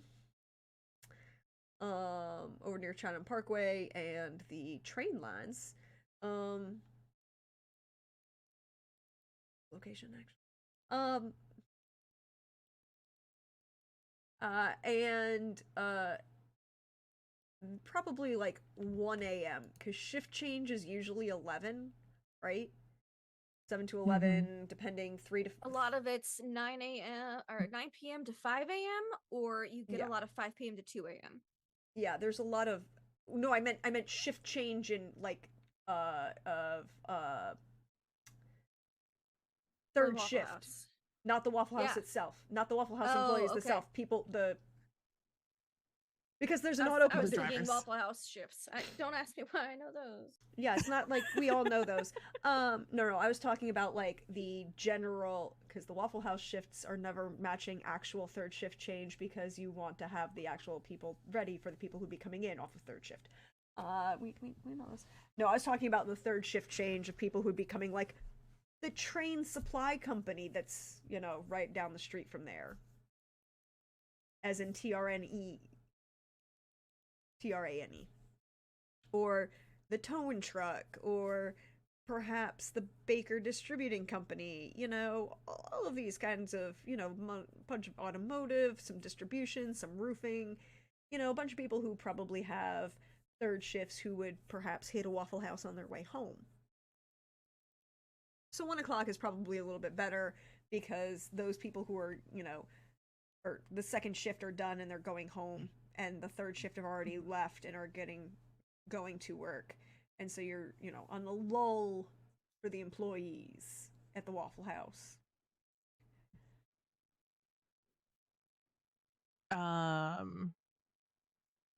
All right, so we'll arrive there. It's about 1 a.m. and we'll make sure to wait until the individual is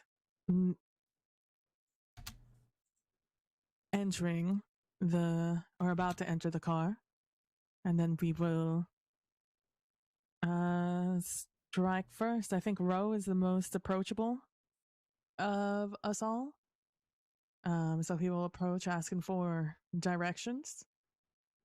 And then from there, I think someone comes in and tries to knock this driver out in whichever way they find to be the best of their skill set. And then we go on from there. Do we know if it's one or two drivers, or like one driver, one passenger, etc.? The information that you've been able to gain is that there are at least two people in the truck at all times. Sometimes it's a passenger and a driver in the front seat of the truck, but most of the time it's a driver and someone in the carriage, in the cargo area of the truck with the, merchandise, for lack of a better term.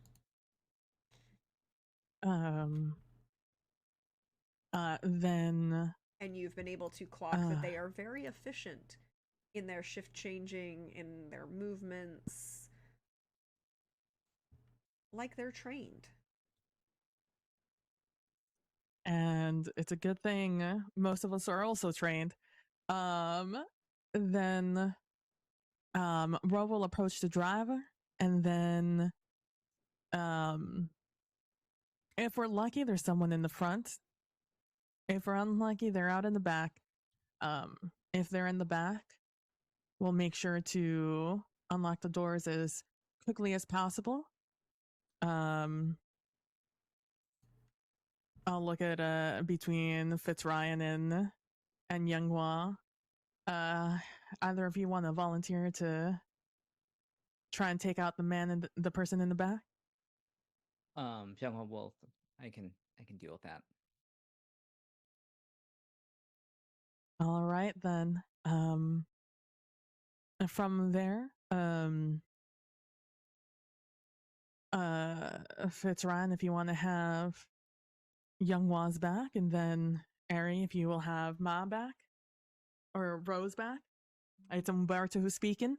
Mhm. And I think from there we separate into our car. Someone drives away with the truck and Salud. And then we go off to the country, or we go off a little off road to deal with the drogger in the back and find out what's happening. All sound good? All right. Then I believe we've got ourselves a plan for Sunday. You do indeed, and I think this is the perfect opportunity to take a break for the evening. I apologize for sneezing in your ear. That I did not get to the mute button fast enough. But we're gonna stretch, bio. I'm gonna get some water and maybe some more caffeine, and we will be back in about 8 minutes. We have some wonderful ads from the fabulous Hawkeye for your listening pleasure. But we'll see you in a bit, everybody. Bye.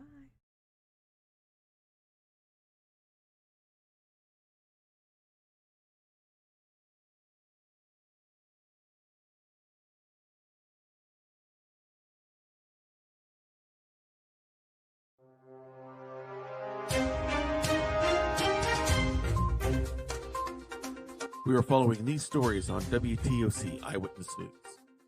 Investigators have released shocking new information concerning the still unsolved murder attempt on Robin McLeod.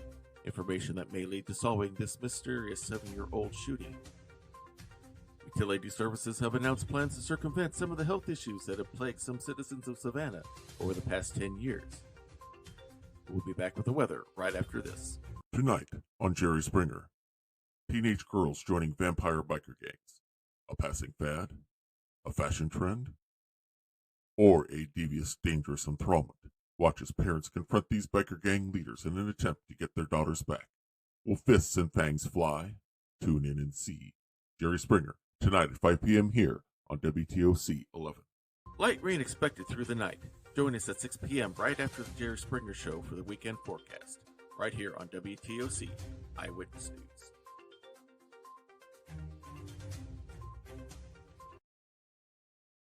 Hot dogs. Get your red hot dogs right here. I'll take 2. That'll be $6. Harry, this is my place. Why are you charging me for the hot dogs? The 52-inch Magnavox big screen TV with smart screen and a picture so good you could charge for the hot dogs. Magnavox. Smart. Very smart.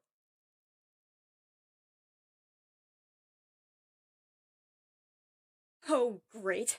Your mother-in-law is coming, and she'll want to see that dress she gave Ellie. Yes, that dress. She's always on time, and you've got one shot at getting that stain out. Don't risk it. Whisk it. With new Whisk, with even greater stain fighters. In just one wash, Whisk gets out tough stains, even juice stains. She's coming. Don't risk it. Whisk it. With new improved stain-fighting Whisk.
Muted Prax. Get muted. Oh, that's because I muted my mic. I sneezed and I muted my mic. My apologies. Haha, welcome back, everybody. As you can probably hear, allergies have got your GM just. It's great. So,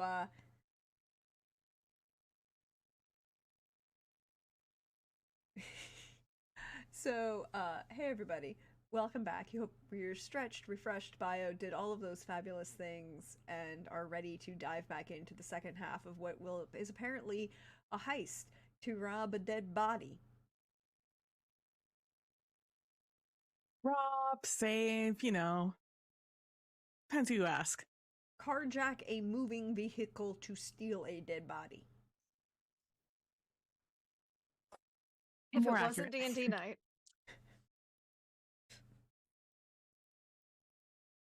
It is D&D night, however, so I have a question, Masters. When you show up for D&D night and Lewis isn't there, what do you think? Well, Lewis often doesn't show up for D&D night. He's come in and out before, and so it's not that big of a deal. I'll probably ask him tomorrow what was up, and I'll probably say, like, as you do, it'll be like, hey, Marta. Yes. It's probably that moment when we're about ready to start, because the whole entire gang is there. Right. Well, we're waiting for Luis, right? No, he called out for tonight. He's sick? Family, something around. They're doing something together as a family tonight. Oh, well, that's nice. Oh. So have we decided if we are or are we not doing Vampire the Masquerade tonight? No, we're not. Okay.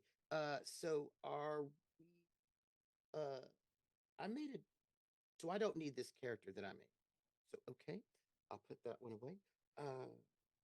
Are we gonna go back to our D&D game, or are we doing that other thing?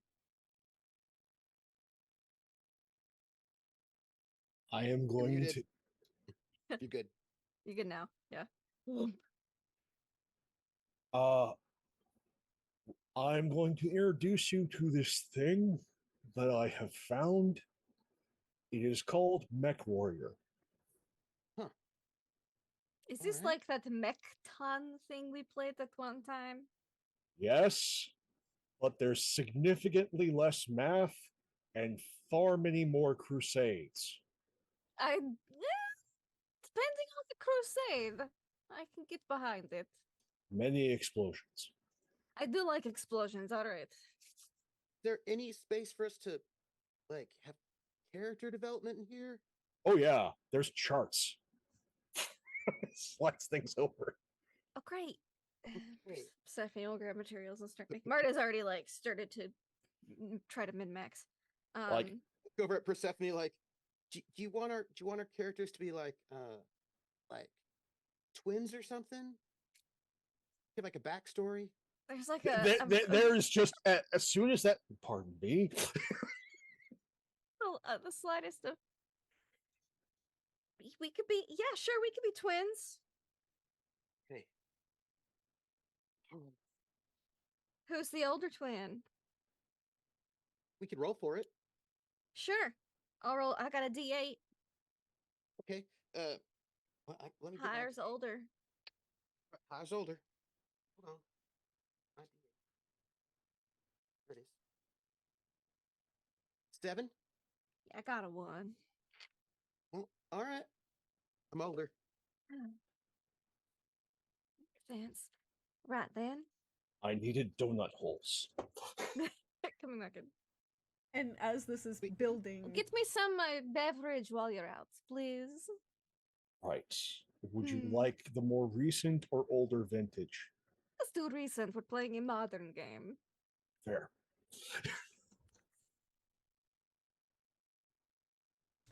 and as the camera pulls, I feel like you have the 2 min-maxers and the 2 RPers at at the table.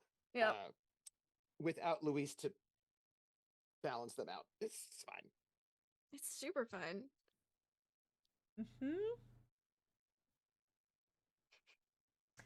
Yeah, I would also like to point out something. Yes. It's a very important question. I have to check for myself. I'm sorry. Oh, yeah. Fuck that pink bitch.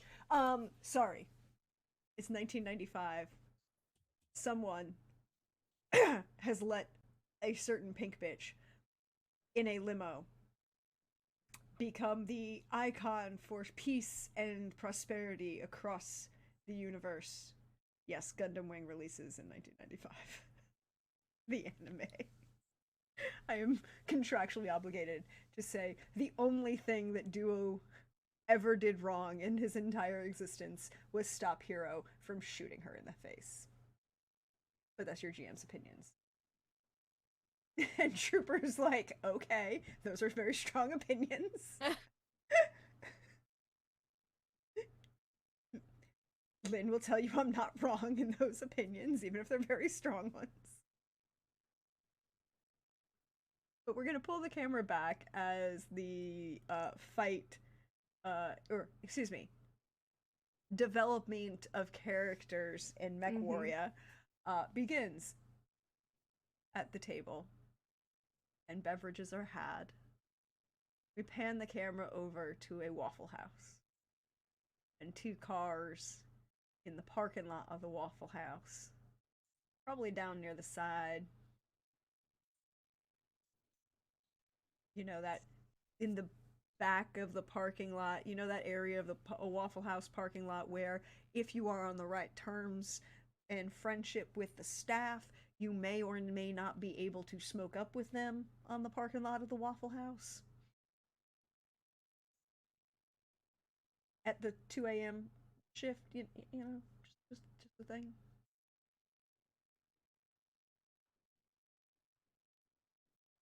Possibility. So some nice quiet corner, couple cars ready to go. And at 12:37,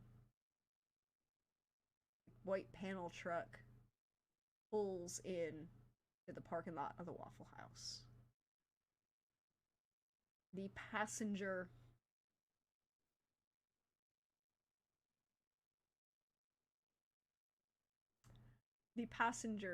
of the front of the driver box gets out. You can hear, all right, I understand. You want them covered and smothered. I promise not to get them chopped. God, what's your problem? Onions are good for you. And you want regular, I know you don't want no decaf. Stand to lose a little bit of stress in your life.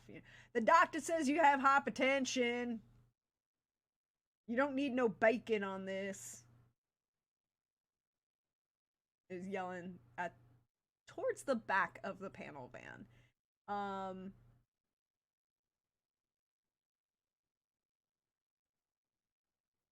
You could roll me awareness notice to see anything else, or awareness empathy, both of which would get you information, just different ones.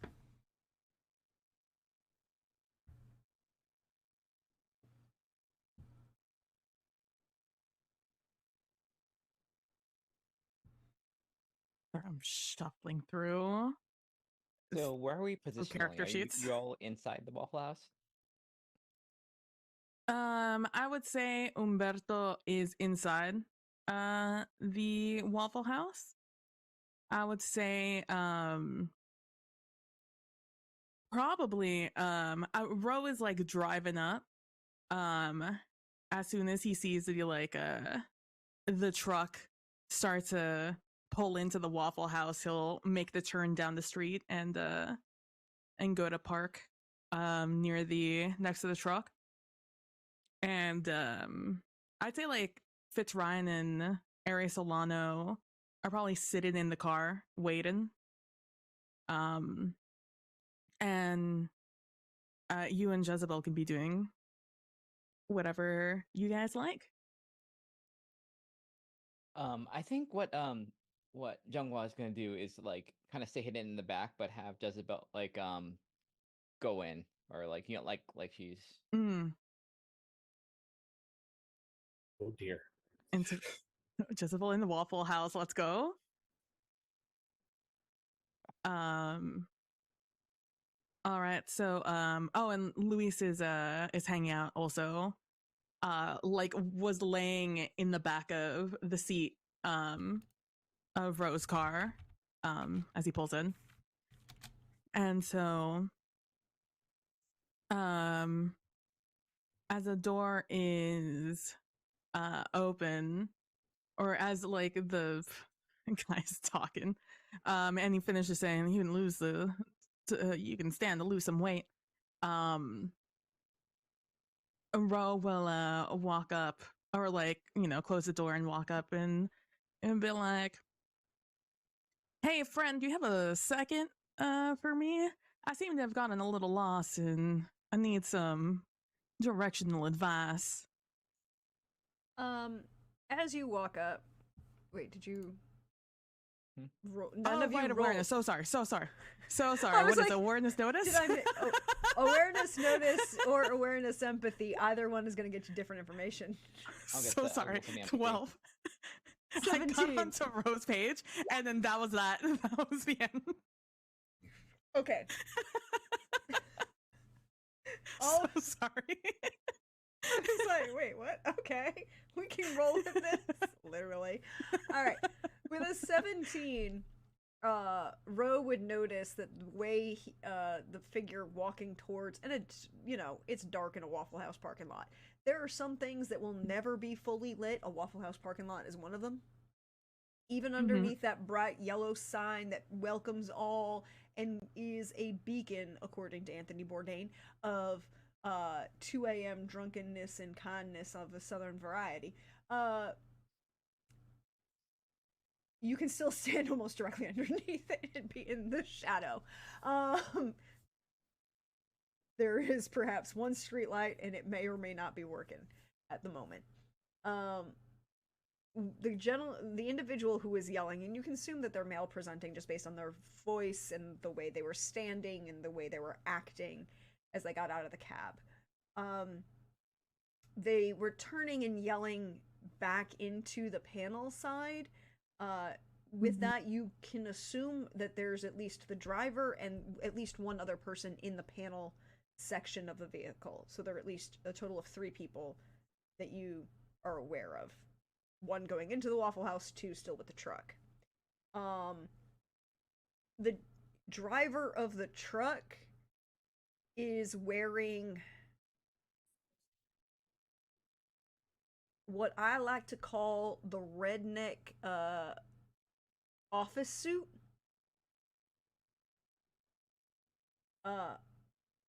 White it was white at some point in the past. T-shirt that may or may not be currently, you know, that is just visible under the short sleeve coveralls of some mechanic factory, whatever. You can't see, there's no patches or anything to kind of label it. You expect him to wash it? Look, he probably did wash it, in which case it's now like a cream color because it's been washed so many times. But it's, you know, there are stains on it, but it's underneath his cover also, it don't matter. He's also wearing a trucker hat, you know, kind of pulled down slightly, wider brim than a regular baseball cap.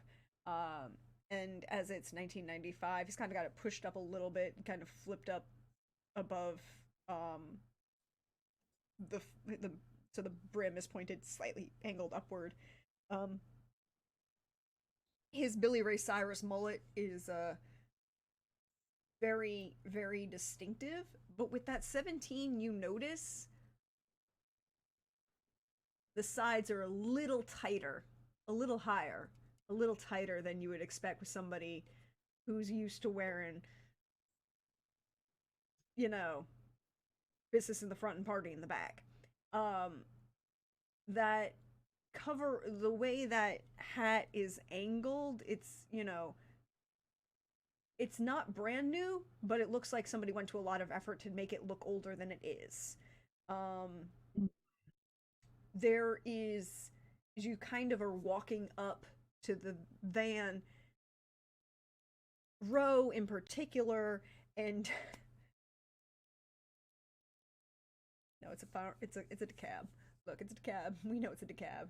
DeKalb County is literally down the. All right, sorry. Hawkeye is sitting here making sure we all know exactly what we're talking about. But as Ro is walking up to this vehicle, you know, Ro hangs out with the Willems. Ro also has some knowledge of automobiles. This vehicle isn't sitting right. Like, the bottom of the vehicle and where the axle is sitting just seem a little off in height. You can see, like, the white kind of little tiny reflectors that are along the bottom of the panel van, and the white panels themselves are a little bit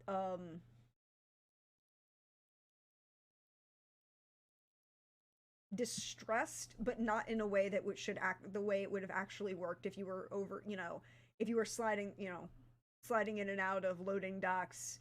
There's not any of those distinctive scuff marks right along the baseline of the panel van where you would have hit the bottom of the loading dock, but it looks like somebody had tried to, like, splash mud in various locations, or the truck was driven through a lot of mud puddles to kind of give it a more distressed look that doesn't quite match what the truck is. Do you have, to quote another great movie that also came out in this year, do you have any general automotive knowledge? Ro definitely has some knowledge, having grown up basically with cars evolving. Could you go ahead in that case and roll me a knowledge? Is the roll? Sorry, I want to make sure I say this correctly. Either a knowledge streetwise or a knowledge education choice. We'll do streetwise. 11. Yeah, that load is sitting a little heavy, but those wheels aren't sinking. Okay. You're pretty sure that somebody reinforced this suspension and probably reinforced the entire undercarriage of this truck for whatever load is carrying. You know. And as you come up to the window of the truck, we're going to take a quick pause so I can give Lynn what Zhenghua would notice as the individual walking towards the Waffle House. This individual is also male presenting, and in the dark, it's hard to determine if, you know, he's some sort of mixed race of some sort, but you're not sure if, you know, what what denomination or grouping of racial mixing that was occurring in Savannah could, you know, be distinct. He has a lot less of a mullet and much more what looks like an overgrown high and tight. He's also wearing a hat, but a baseball cap, and he's kind of pulled it backwards and down. Wearing it backwards. He's also got coveralls, but he's kind of tied them at his waist, and he's wearing a t-shirt. There is something rolled in the sleeve, in the left sleeve of the t-shirt, that could be like a box of cigarettes. But the way he's walking, and Jungwa, one of the things that you did in Korea was mandatory military service, I believe. Am I correct? And befriended a certain group of people. Am I correct in that? Mm-hmm. Yes. Those certain group of people who are, serve at the pleasure of the king, and as his bodyguard. So this guy has been military trained, and you can kind of see it in the way he's standing, the way he's walking. But he's also trying not to, everybody who's ever been on a military base, you can point out anybody who's anyone who has finished basic training or graduated from academy stands different and walks different the minute they're in public or with a group of people. This guy is trying real hard to walk like a civvy, and it isn't quite right. His back is just a little too straight. His shoulders are just a little too perpendicular to his waist.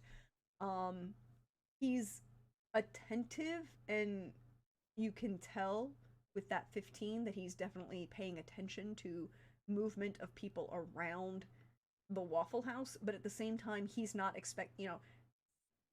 it's that level of awareness that a security will do on a general security pass when they have no expectation of any problems.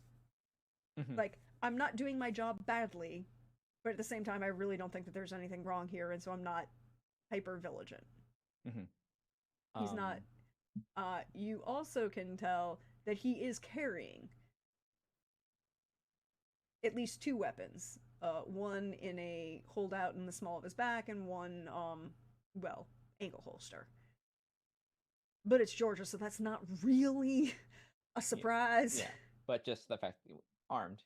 Yeah. Yes, armed and walking into the Waffle House. Can I do something? While I'm kind of here, can I just get a quick as far as I can? Oh no. Trooper will be back shortly, hopefully. Do a casting, see if I can pick up any wards. That's an awareness empathy. Or awareness notice. Hold on, it's awareness notice.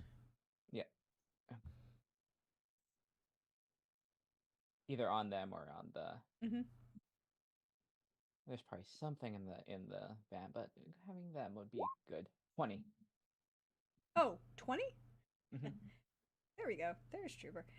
With a 20, number 1, yes, there is magic. There are 2 general points of magic that are separating. There is a small king of magic on him, and there is a larger general magic on the van itself. Okay. And the general type of magic that you kind of see on him as he's walking in is what you're used to seeing on general talisman wards, right? This isn't any professional wards or any professional caster protecting themselves. This is just have a general protection talisman and a general kind of that's generic, generic issue kind of thing, not a very particular, and wouldn't be not something, not serious business no. And you can, and going with between that 20 and with that earlier empathy, he's not a caster of any sort. If he's carrying something, it's something he was given. Okay.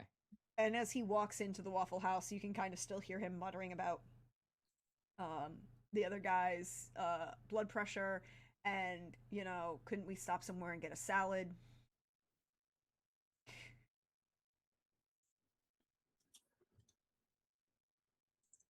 But he's gonna walk into the Waffle House and walk up to the takeout counter, and Umberto would hear him as he enters order 2 all-stars, scrambled covered, 1 bacon, 1 sausage, apple and jelly, and then, damn it, all right, can I get a chicken salad? 3 large coffees to go.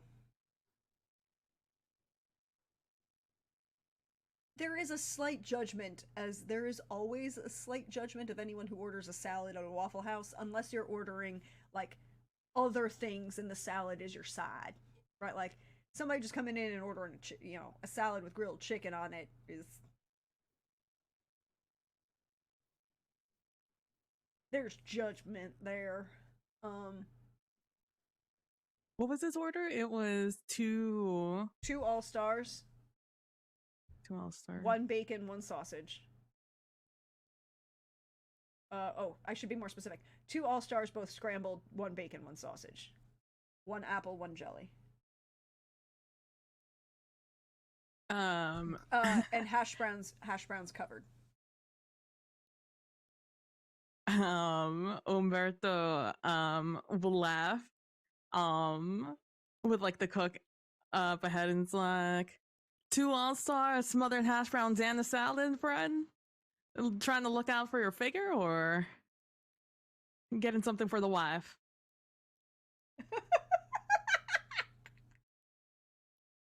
No, I'm trying to cut down on my high blood pressure. And you kind of see that he's... Small talk is not his skill set. Mm-hmm. And Umberto can roll me an awareness notice. Particularly because Umberto is a little bit different in this position. I will even give you a bonus die for this particular situation because of who it is. Okay.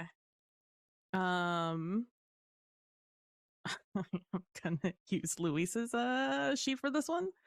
Awareness notice with a bonus die. 16. Ooh. So first thing, Umberto talks to a lot of people, and he listens to a lot of people on his radio show. The gentleman who's just walked in, who's, a very obvious amalgamation of mixed race, although he is Southern, he is not Georgian. There's just enough bayou in his twang to say that he would be much more comfortable hanging out in Baton Rouge than here in Savannah. But it's subtle enough that just a normal listener wouldn't catch it. But Umberto literally listens to people for a living now. And with a syndicated talk show, he's gotten real good at pinpointing people's accents when they call in.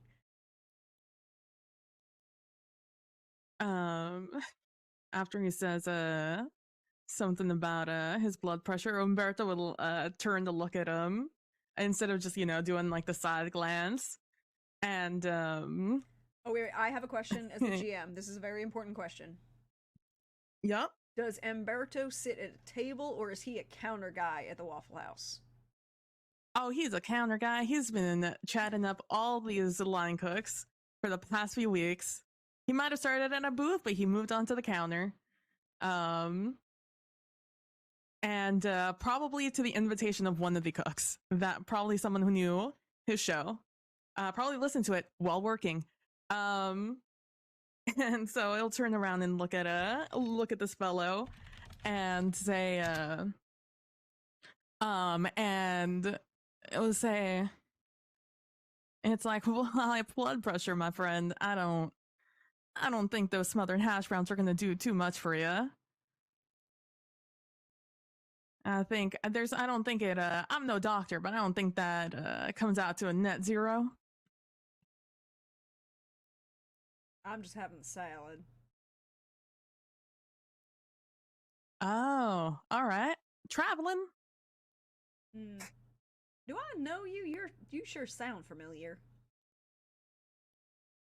Oh, well, you might. And I think at this point, someone from one of the cooks is gonna cut in and be like, say it for me. And be like, yeah, this is Umberto from On Love and Lust. You might have heard of it. It's one of the most popular radio shows of the past decade. Oh, yeah. The Lonely Hearts thing. My buddy listens to that. It saved him when he tried to date 2 different girls for the same party. Oh, I'm glad I can help your buddy out. Neither It's one of always them nice to left hear that. that there's fans. Neither one of them still know that he took both of them to the same dance. It was a thing. Ooh, now that is a story and a half. You should do you want? I could sign something for your buddy if you're gonna see them soon. Do you think that that's something they're interested in? Yeah, why not? And he will kind of like fumble around and like pull out his like wallet from one back pocket and like pull like a, flip through and just kind of like pull out like a matchbook set. I think Jezebel will interject here. Mm-hmm. I got you, sugar. And we'll pull out a flyer for let me get the name correct. The Savannah Derby Devils. Where she'll just slide that over to Umberto to sign. I'm like, oh, they're Derby Devils. Well, I'll say, let's see, and I'll sign it for him, real extravagant like. And who do I sign it to?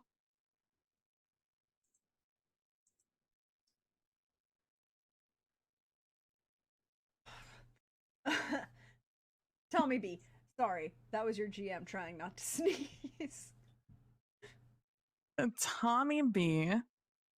All right, to Tommy B. And like I'll do like a little personalized message about the 2 people. Glad he didn't get caught. And not try it again. And I'll hand it over to the guy. And it's like, here you go for Tommy B. I'll make sure to give him a special shout out. Maybe he'll be listening. So, could you have Umberto, or using Luis's sheet, either one is acceptable, roll me a persuasion charm to keep this guy That's gonna be Rose. occupied. Oh, let's see. Let me move this up because he has a much higher charm than Luis, believe it or not. Yeah, I know, because we just haven't need to remember that was a 1. Umberto. But I would also say that Umberto would have a high charm, so that makes sense. Yeah. So that'd be fair. I would pump that shit up. So he's old, so he'd have the points. 18. Let me move that back to the 1 before I forget. Yep, 18 does definitely good enough.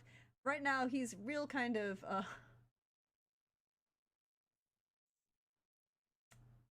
really kind of enjoy,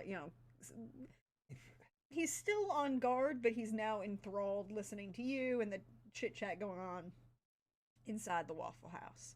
We're gonna pan the camera back outside the Waffle House to Ro walking up on this the driver's side window, which is rolled down, and he's kind of like leaning on it, not smoking, but kind of like you see him rubbing at his mouth like he wishes he had a cigarette at the moment. And I just want to ask one clarifying question, because I know that Umberto and Jezebel are inside the Waffle House. Colonel Fitzroy and Ari Solano are outside the Waffle House in one of the cars. Ro is walking up to the truck. Where is Zhenghua and Luis? Zhenhua's, I think, relatively close to the van, like maybe a couple spaces, but still in the back, just kind of like keeping an eye on both what's happening in the Waffle House and. Okay, so sitting in one of the cars in the parking lot. Okay. Yeah. And Luis is laying in the back seat of Rose's car, kind of like he's been sleeping back there. It is late, and so that's where he is. And as he's approaching, he'll do like the waving thing, just like this, but instead of having like many fingers up being like, hey, you know, can you help me, it's just lowered a little bit, so it's one to signify to Mr. Fitzryan that Ro only sees one in the car right now, in an attempt not to be super obvious, so not doing like only one, but like, and like, you're muted. Is he going to tell Fitzryan about the guy who's he know that Ro noticed might be in the back of the vehicle? Oh, right, there's two. Right. So instead of one, he'll do two. Yeah. Just because we've been going back and forth to so many different things, I want to make sure that we got that was correct. Okay, so yeah. Fitzryan so he'll do like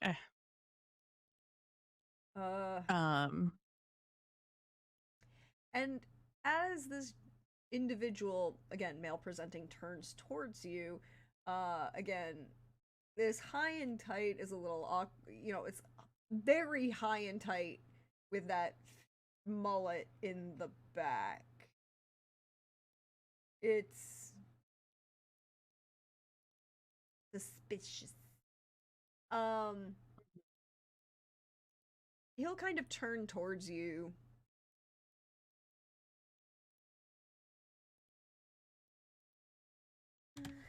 And let us see what he does. Gonna help you, friend? Yeah, I was wondering if you can help me with some directions. I just got off this freeway right here, because I think I'm going down the wrong freeway. It's like I got a map here, if you can tell me where I am. I was gonna ask to find people inside, but you seem to be a driver around these parts. Alright. And he will turn towards you to look at the map. It's like, where are you trying to get to? I'm trying to get up to Bloomingdale.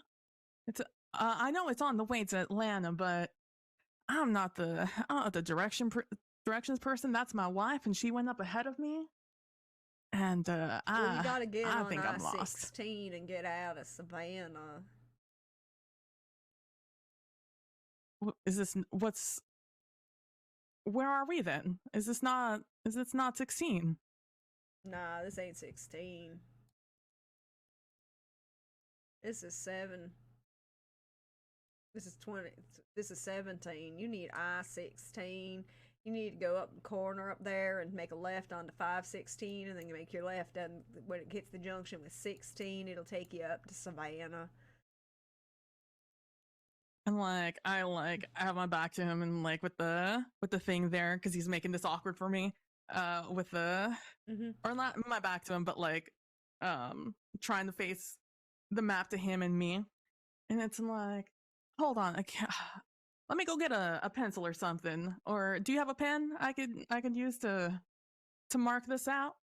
I ain't got a pen, but if you get a pencil, I can help. All right. Give me 1 second, friend. And he'll place the map on the hood of the truck, and Ro will like go back to the car.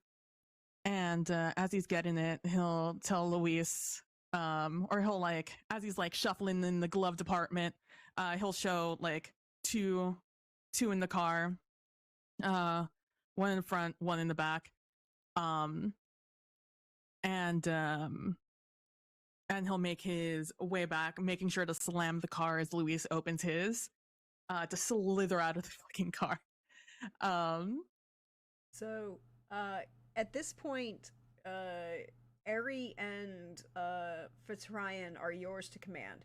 So tell me what you want them to do, and they'll do it. That's it. As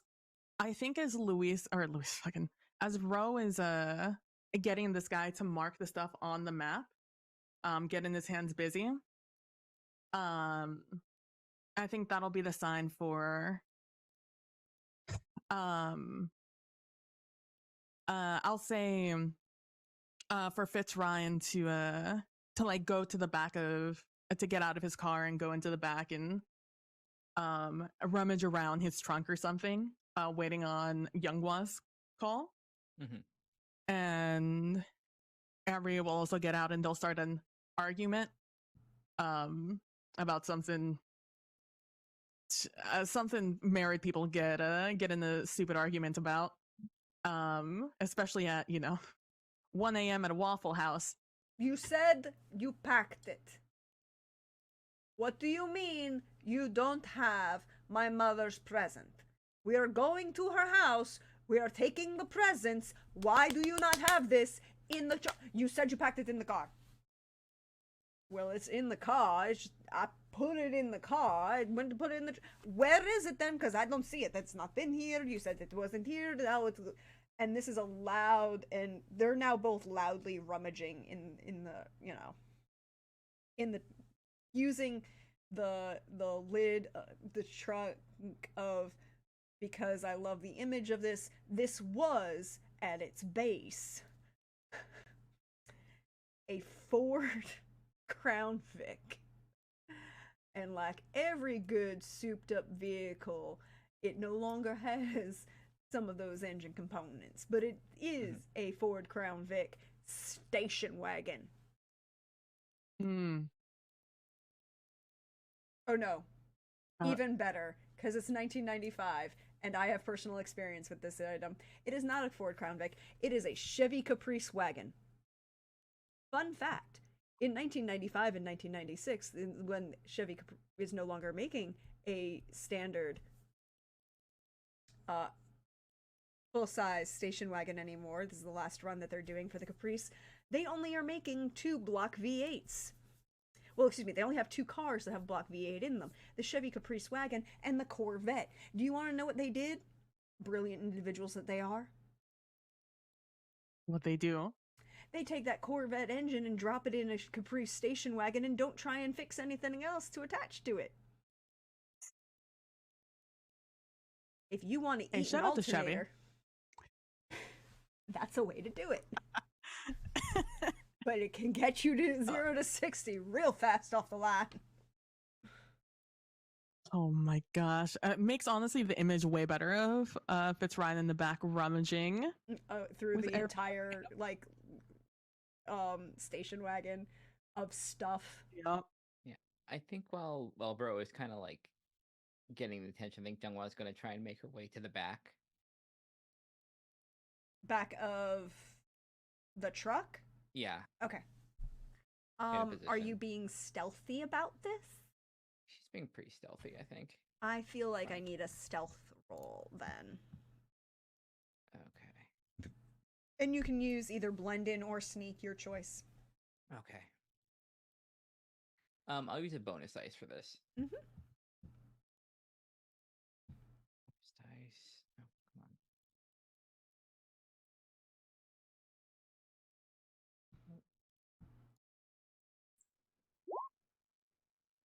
13. Okay, thank you.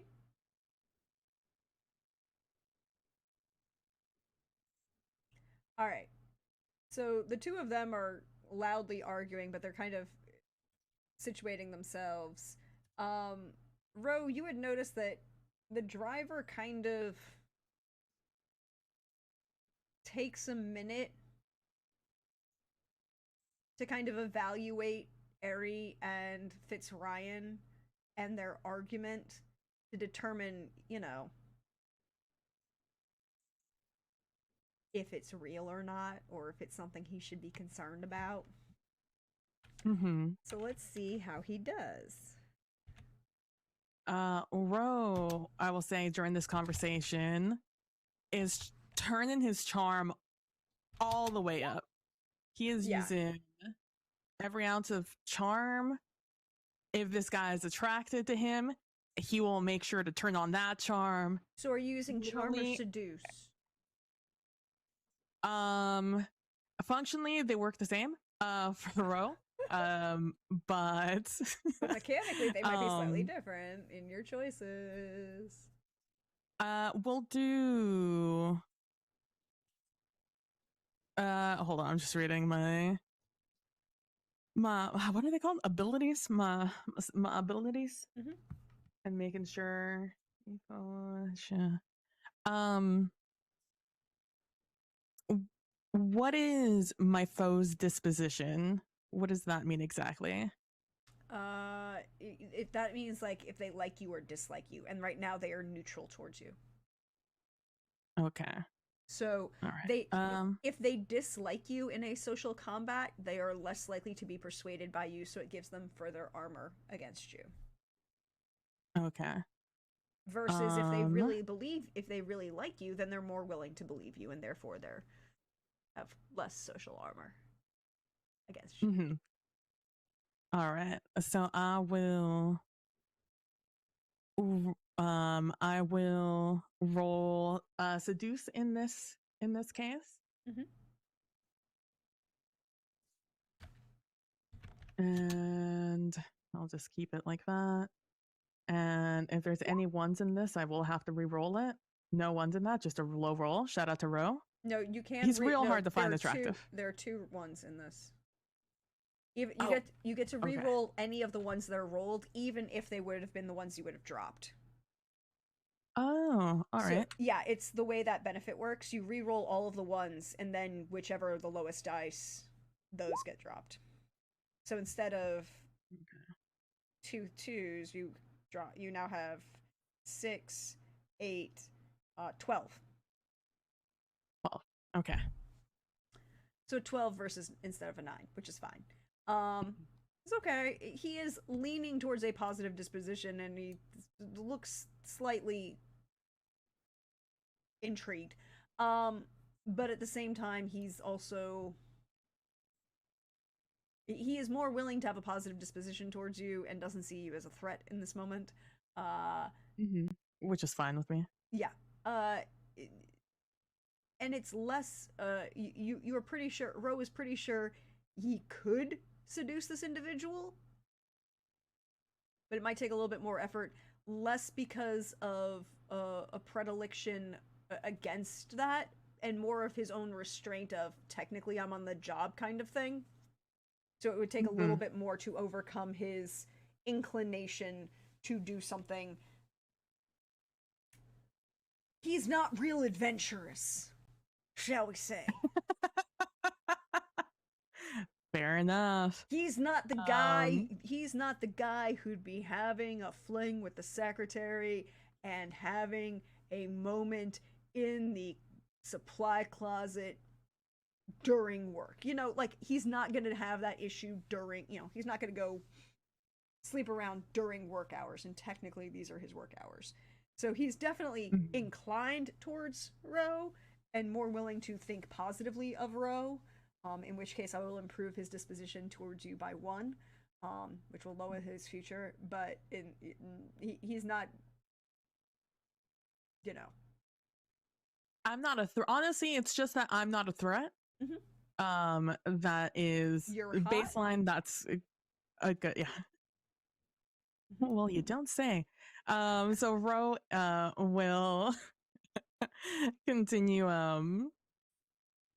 risen this guy up as he is really pulling the dumb card, which honestly is not that hard for Ro. He really doesn't actually remember how to get to the country house. He will definitely be given Luis the keys. And that's like basically where he's like saying it is. He's just saying the town nearby, that country thing. So he really is just playing up the can you give me better directions? Because this is not going to help me at 1 a.m. When I can barely see the signs out on the highway, or not even highway. It's just regular streets at this point, probably, to drive up to that area. And I am kind of waiting for Younghwa to kind of give me like a status update on what's happening in the back of the truck, and Luis will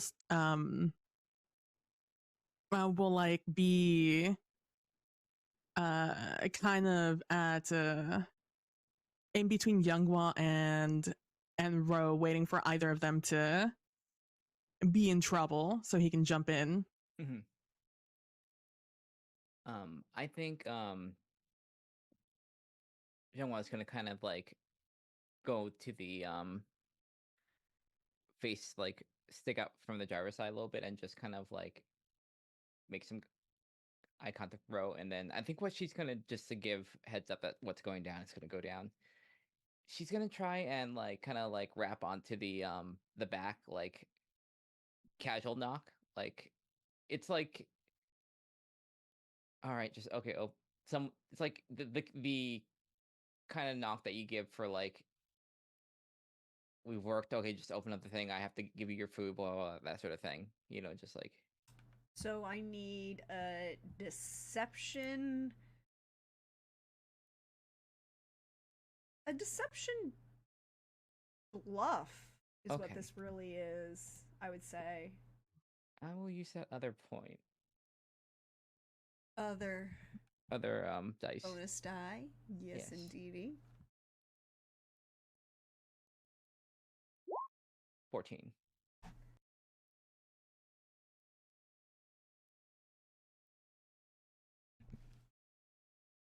Okay. Okay.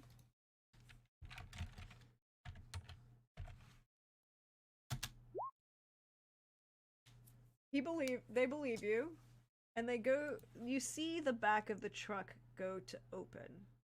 Mhm.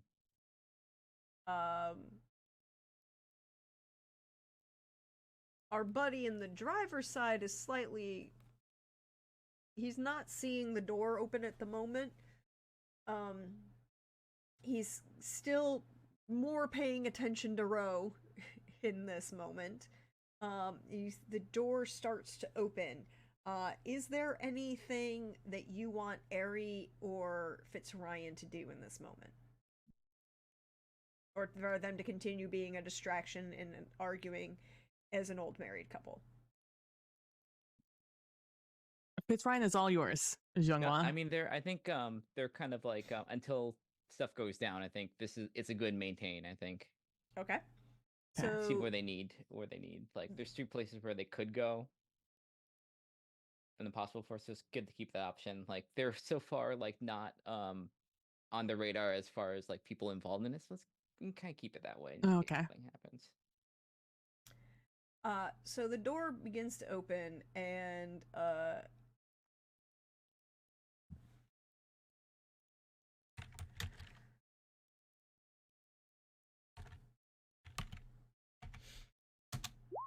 however,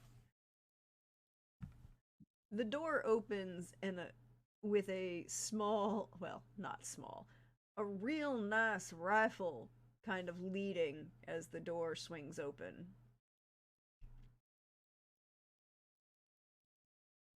Not an automatic, just a deer rifle. Georgia,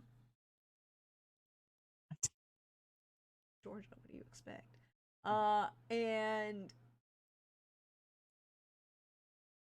there's a pause as the door kind of swings open, and they don't see our gentleman who is currently in the Waffle House at the door of the truck, and they are going to fire.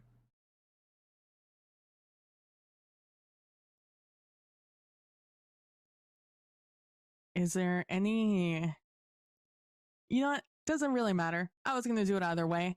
As soon as I start hearing the door open in the back, I hear the knock, and as soon as I hear the door actually open,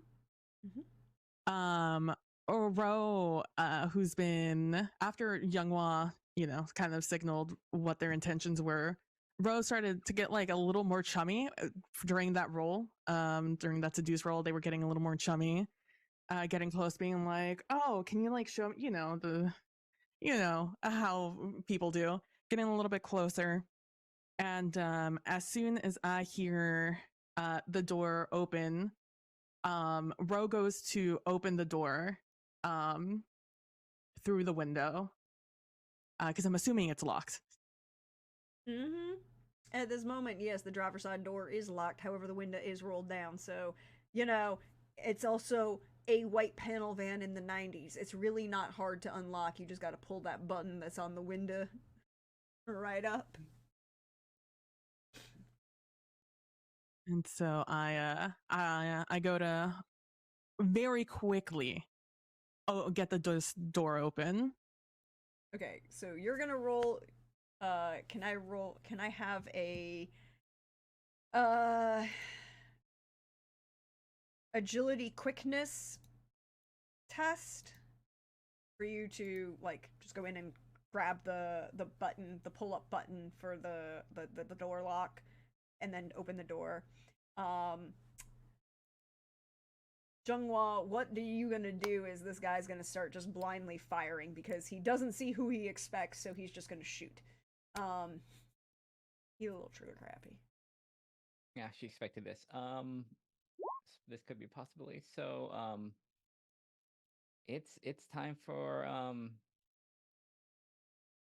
what is it? Where is it? No.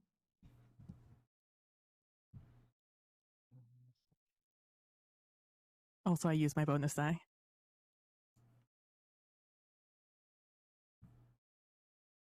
She's just going to look, get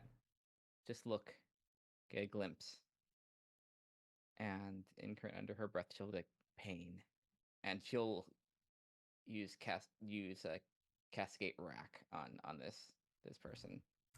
Oh, goody! What do you have to roll for that? That is Not a ton.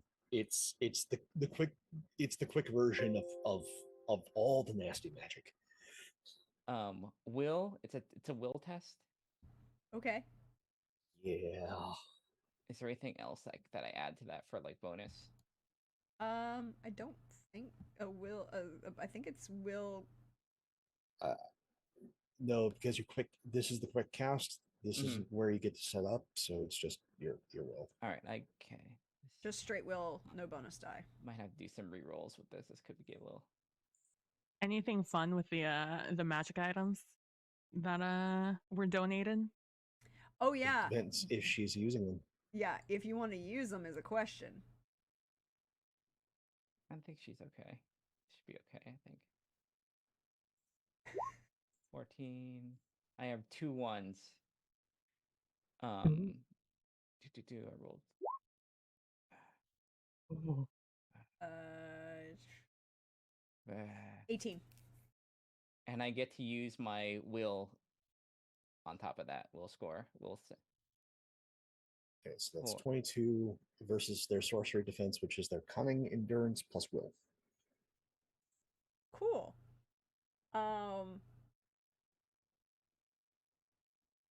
He's gonna get one shot fired, and then he's gonna be fucked. Because there's no way he's gonna beat a 22. Cunning plus what is it? It's your sorcery defense. It's the total of cunning plus your endurance plus your will.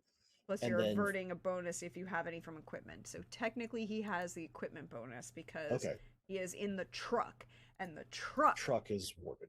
The truck is warded. If he was not in the truck, he would still possibly have a general ward like the guy in the Waffle House. We don't know, but it'd be a lot less than the power that the truck is warded for. So cunning, endurance, will. Cool.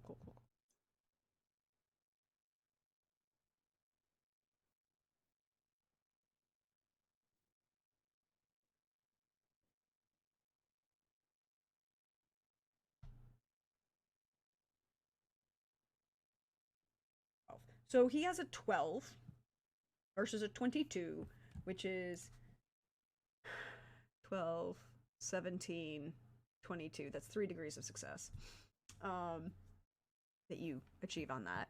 He's going to get he's going to get one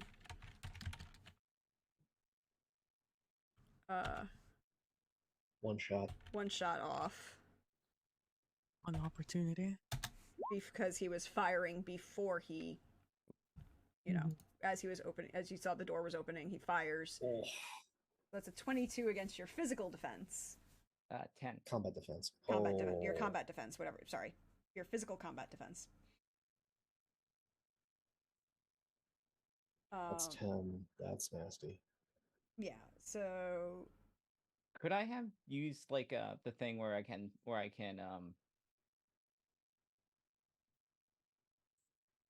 sacrifice one degree of success for a greater action, so he doesn't get a great on next turn? Damn it. yeah, this was his first turn. He's not going to get a second action because he's screwed. He doesn't get to fire the other 3 technical bullets he can fire because it is an automatic, and I did math. He only gets 1. But now we're shooting people. Yay. But you can use your destiny points. Are you gonna? Oh, yeah. That's right. To do other exciting things. That's page 45, 46. Also, you can take wounds and injuries to reduce the overall damage. Yeah. Yeah. It's only 3. It's what, 3 degrees of success. So what is your combat defense? 10. 10. Your combat defense. So 3. So 3 times his. You can burn a destiny point to add +5 to your effect. Yeah, but it's not in. Oh, there's only 1 6, so just a solid hit. Or hold on, I'm on the wrong sheet. I'm on the wrong page. I'm on the social page for a minute here. Wrong one.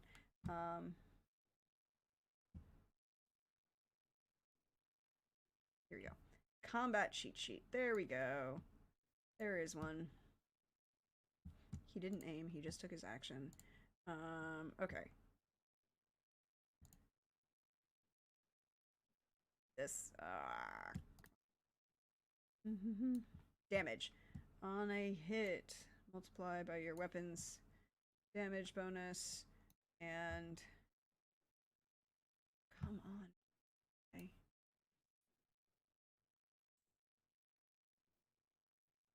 Deal 60 degrees of damage for 2 degrees of success. So it's 3 degrees of success, right? Is what we ended up with, basically? Yes. So it's... this would be like a medium crossbow? Yeah, where it's... But you could burn a destiny point to get +5 to your roll, your test result. Yeah, which might help. Would that help you, Lynn? It's not going to help or harm. Like, her test result is still going to basically fuck him up, and there's no way he's recovering. But his shot occurred before her casting did. So the first bullet, like, she stops the next 2 because he was originally going to fire 3 on semi-auto, but now she only gets 1, and it's with a crossbow it's 3 damage. 3 times 3 is 9. Are you still alive? Yes. Cool. Now everybody else has the opportunity to engage in initiative. Okay. Anybody who's there, because now there's a shootout in the Waffle House parking lot. Jezebel gets an 18. Great. Initiative. Yes, it's if under intrigue and combat, there's a combat initiative bonus button. 14, 18, 14. We need one for Luis. 12. We need one for... That's going to be Umberto. Whatever that one was. That was 11. 11. So it's Ro, Luis, Umberto. Remind me what the initiative actually is rolling. It's rolling your will... A great question. I don't Good remember. question. It's been so long. I haven't rolled initiative in an age. Let me go to the combat section. Yes.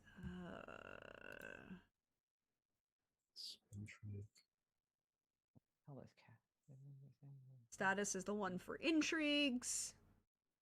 What is your initiative for? All times degree of success. Intrigue. Okay. Yeah, yes, I understand. Intrigues. Oh, wait, hold on. Yeah.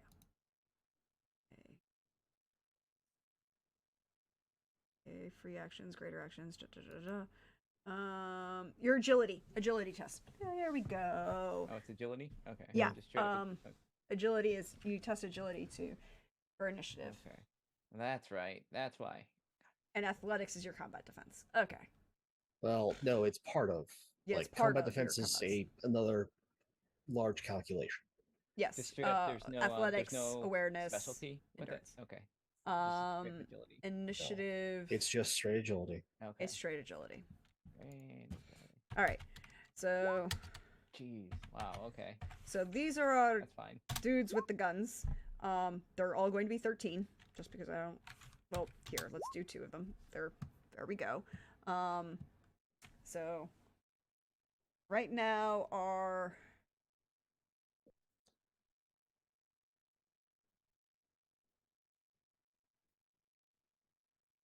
turn order. Thank you.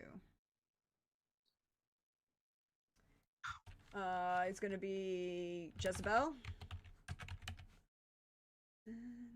Then Ro. Then Umberto. Then right now, I forgot. Driver. Well, no, we'll make the guy who succeeded on the initiative be passenger or passenger,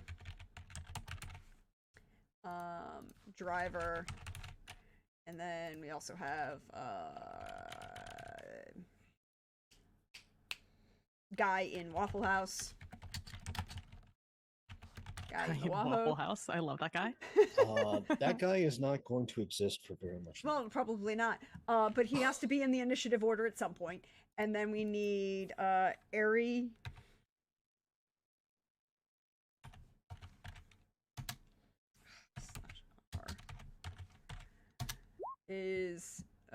Ari Solano gets to go first.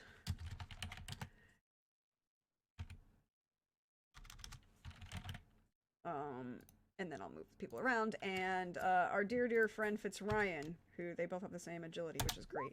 Oh, he's a little bit less. Colonel Fitz. Cool. All right.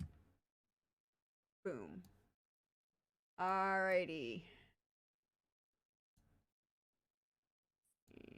Ari gets to go first. Then Jezebel, then Colonel Fitz, then Ro, Umberto, passenger, driver, guy in the Waffle House, and then Zhenghua.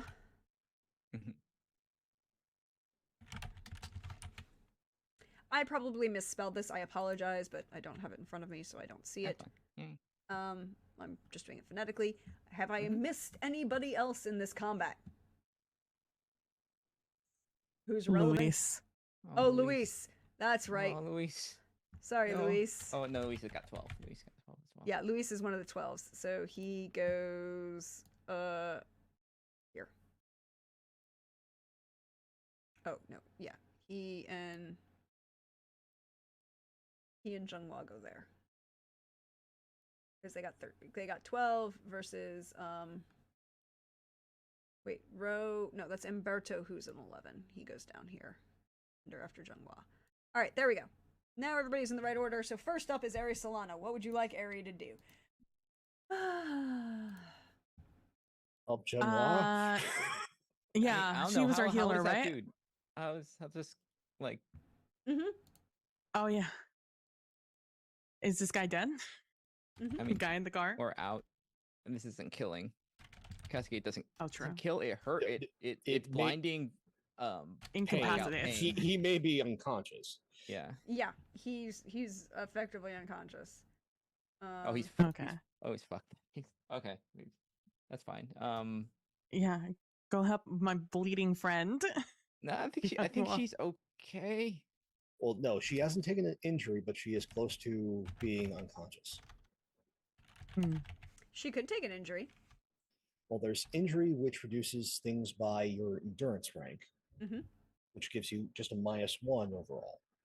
And then there's wound, which reduces all incoming damage, but you're at -1 die everything. I would.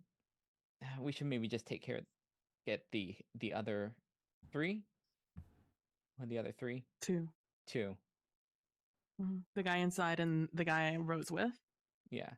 Wait, I thought there was another one in the There may be another one in the car. We don't know. in the passenger seat or whatever it is. No. Just 2? I thought it was the guy in the back. No, it was the guy in the driver's seat, the guy in the back, and the guy in the Waffle House, right? Yep. Just those 3? Just those Okay, 3. yeah. Yeah, I guess one of those 2. Yeah, but Aries more of a healer than anything else. Yeah, she's your designated healer. And since she's at the top, I mean, she might as well help you. Yeah, come into the back where it's like it's somewhat shield. It's like you'll be if anything goes bad with the front or the Waffle House, like you'll have at least you'll at least have part of the truck or the truck between. Yeah.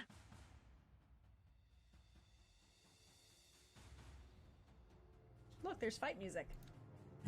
Did I have to go looking for that? But that's okay. I have it's everything saved. All right. So,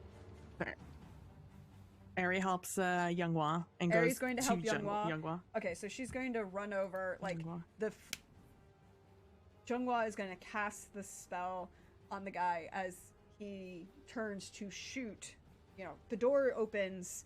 He registers that the person that he's expecting isn't there. His hand is already on the rifle trigger. He pulls it.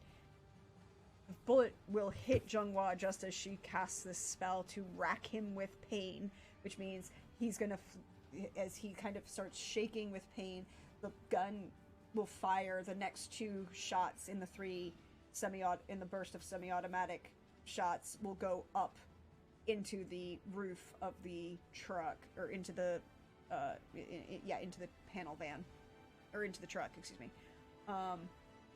And he collapses to the ground, dropping his weapon. Ari Solano is going to be running over to Younghwa and pulling first aid medic reports, and definitely seems to know how to do that. As a true medic, move the person out of the way without harming them, getting them out of the way of what could be further gunfire, before even attempting to apply pressure while doing that. And so we'll act to stabilize Younghwa. And correct me if I'm wrong, I can roll for first aid in combat. Yes. I can't roll to treat, but I can roll for first aid in combat. Which is the healy and specialization. Healing, treat ailment. Treat injury, not ailment. Oh. Treat injury, but I can't diagnose and I can't do anything further in combat. So 1.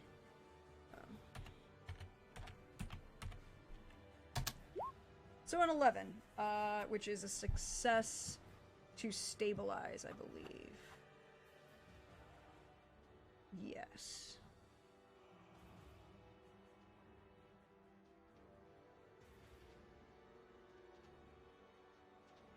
Okay.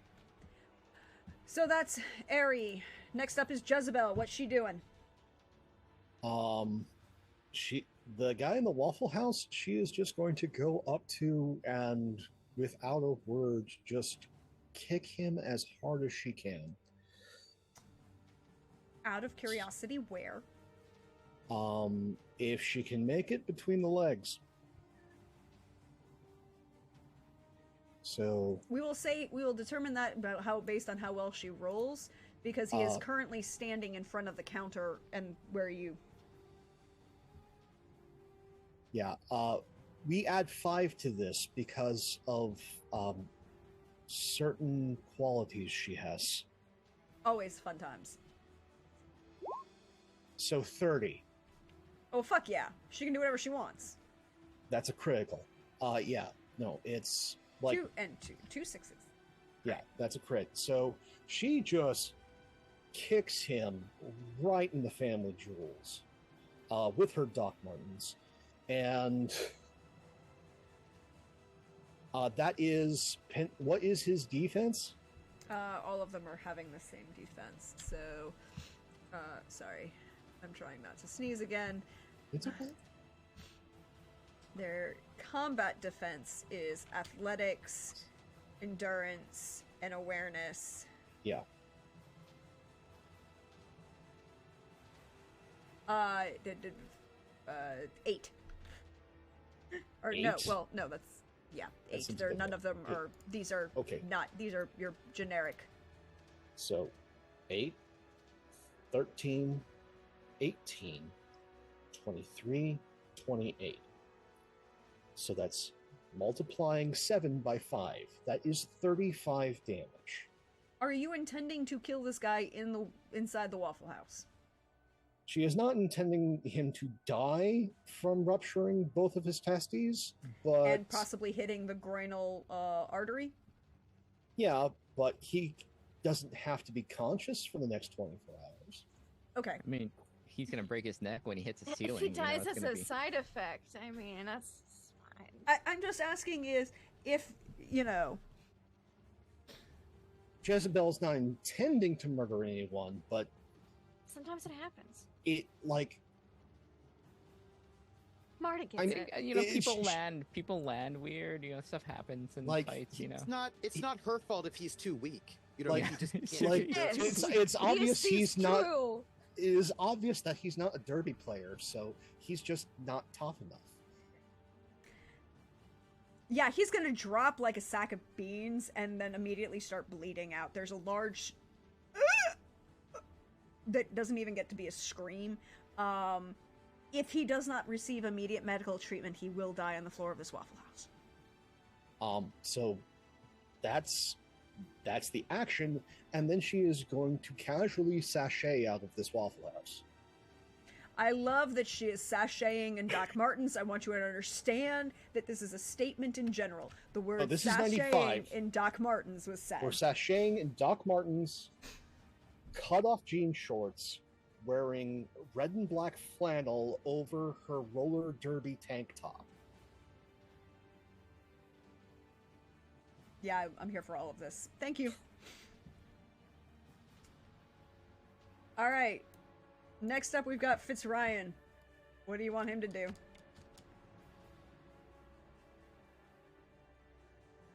I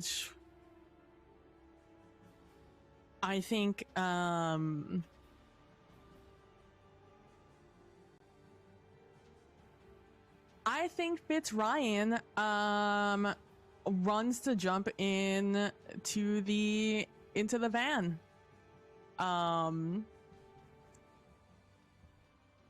He's going to assume that the passenger side door is locked, so he's jumping in from the back, just full stop. Cool. So this is going to be agility acrobatics, which for him is... Oh god. Did I build this character? Yes. Am I slightly sad about what I'm about to do? God, yes. Look. I know who Fitzryan is. And... Oh, there's a 1 on that. I get to re-roll it. So drop the 1, add 2, so a 31. Mm-hmm. He is, it's both windows are down, right? We've established that both the windows on the cab are down, and the minute Eri is pulled Zhenghua out of the way and is beginning to apply emergency treatment, he was running and jumping and grabs the hood of the roof of the cab and slides through the open window, and at the same time he's going to do a full feet first shove to the guy who's in the driver's seat now that Ro has got the door unlocked and is attempting to open it to force him out the door.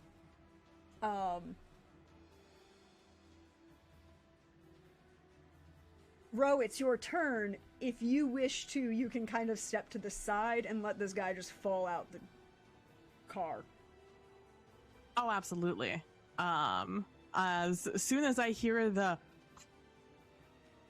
from Fitzryan, as I'm like frantically getting the door open before this guy can react, and I see Fitzryan coming, Ro opens that door and gets out of the way as this guy's looking at me, then looks at Fitzryan as he gets fucking just double feet kick right the fuck out. Straight to the head, out the door of the car. With a 31, this guy's combat defense is fucked, and he's going to take immediate head injury to the ground. He is not, however, in quite as bad a shape because it wasn't an attack roll, so therefore it's, technically not a combat fight, even though it was a maneuver. Duro, is there anything else you want to do on your turn aside from getting out the way of Fitzryan? I would like to incapacitate this guy in some way. He's basically going to take multiple concussions from A, the boots that Fitzryan is wearing, B, the tarmac when he hits the ground. You can just kind of like put your foot on his chest and he ain't moving. But we got to get out of here after this. So, I'm gonna, haven't already planned to take some people. I think Ro's gonna turn them around and like zip tie his or hand. You know what? It's Ro. He's gonna handcuff this guy,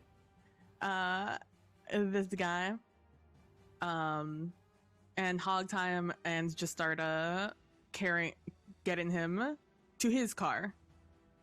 And Luis, when he gets there, will help. Okay. The passenger is currently racked with pain and is unable to do anything on the floor of the truck bed. The driver has been handcuffed and is unconscious, and so he's out the running. The guy in the Waffle House, well, he's dead. Hey, Luis, what you doing? Luis is grabs the other half of this fellow and helps Ro carry him to the car. Between them two, they're carrying him. Which car are they going to? Ro's car. So the one with the trunk. Okay. All right. So the two of them will make it. You can make it this round carrying the car. Jungwa. Hi, you're not dead yet. Mm-hmm. And actually you're getting better because you're currently being medically treated. Ari is going to attempt to move you to the back of the station wagon, which isn't anywhere near as full of shit as you would think. It just had the medical equipment in it, and she just like slides you into the back of the full-size station wagon where she can kind of double as a, medical treatment. I guess that's it. That's nothing I can really do, so. I mean, you could try and do something else. Umberto! As you are seeing a guy bleeding out on the floor of the Waffle House that you just signed a autograph for. And you're muted. Umberto is going to,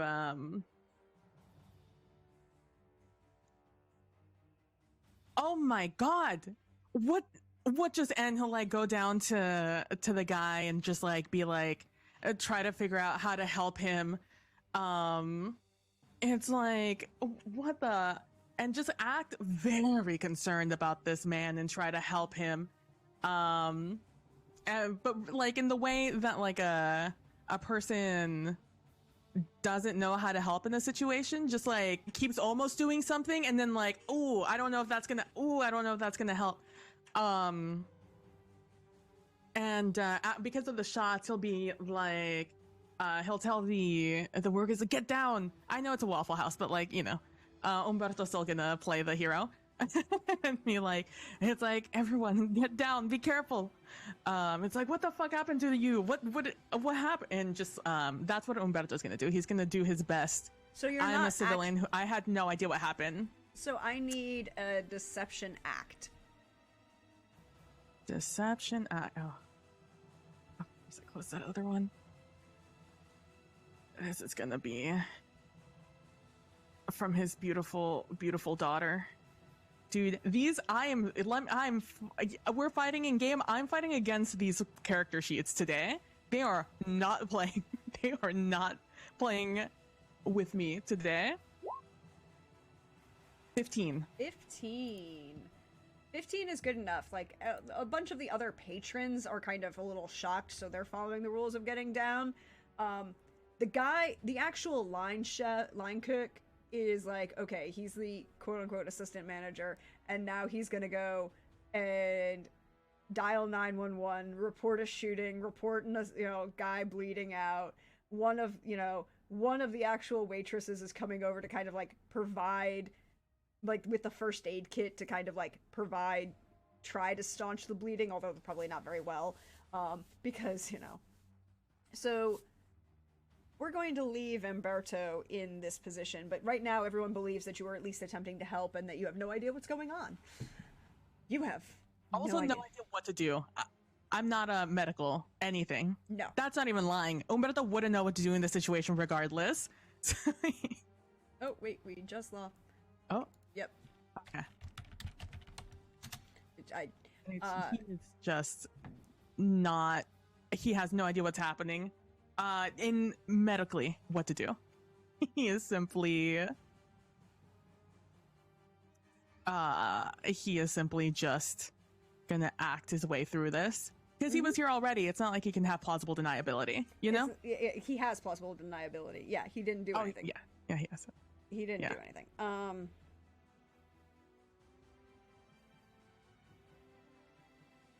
He didn't. Well, no, he didn't. He signed the autograph, and then shit went down.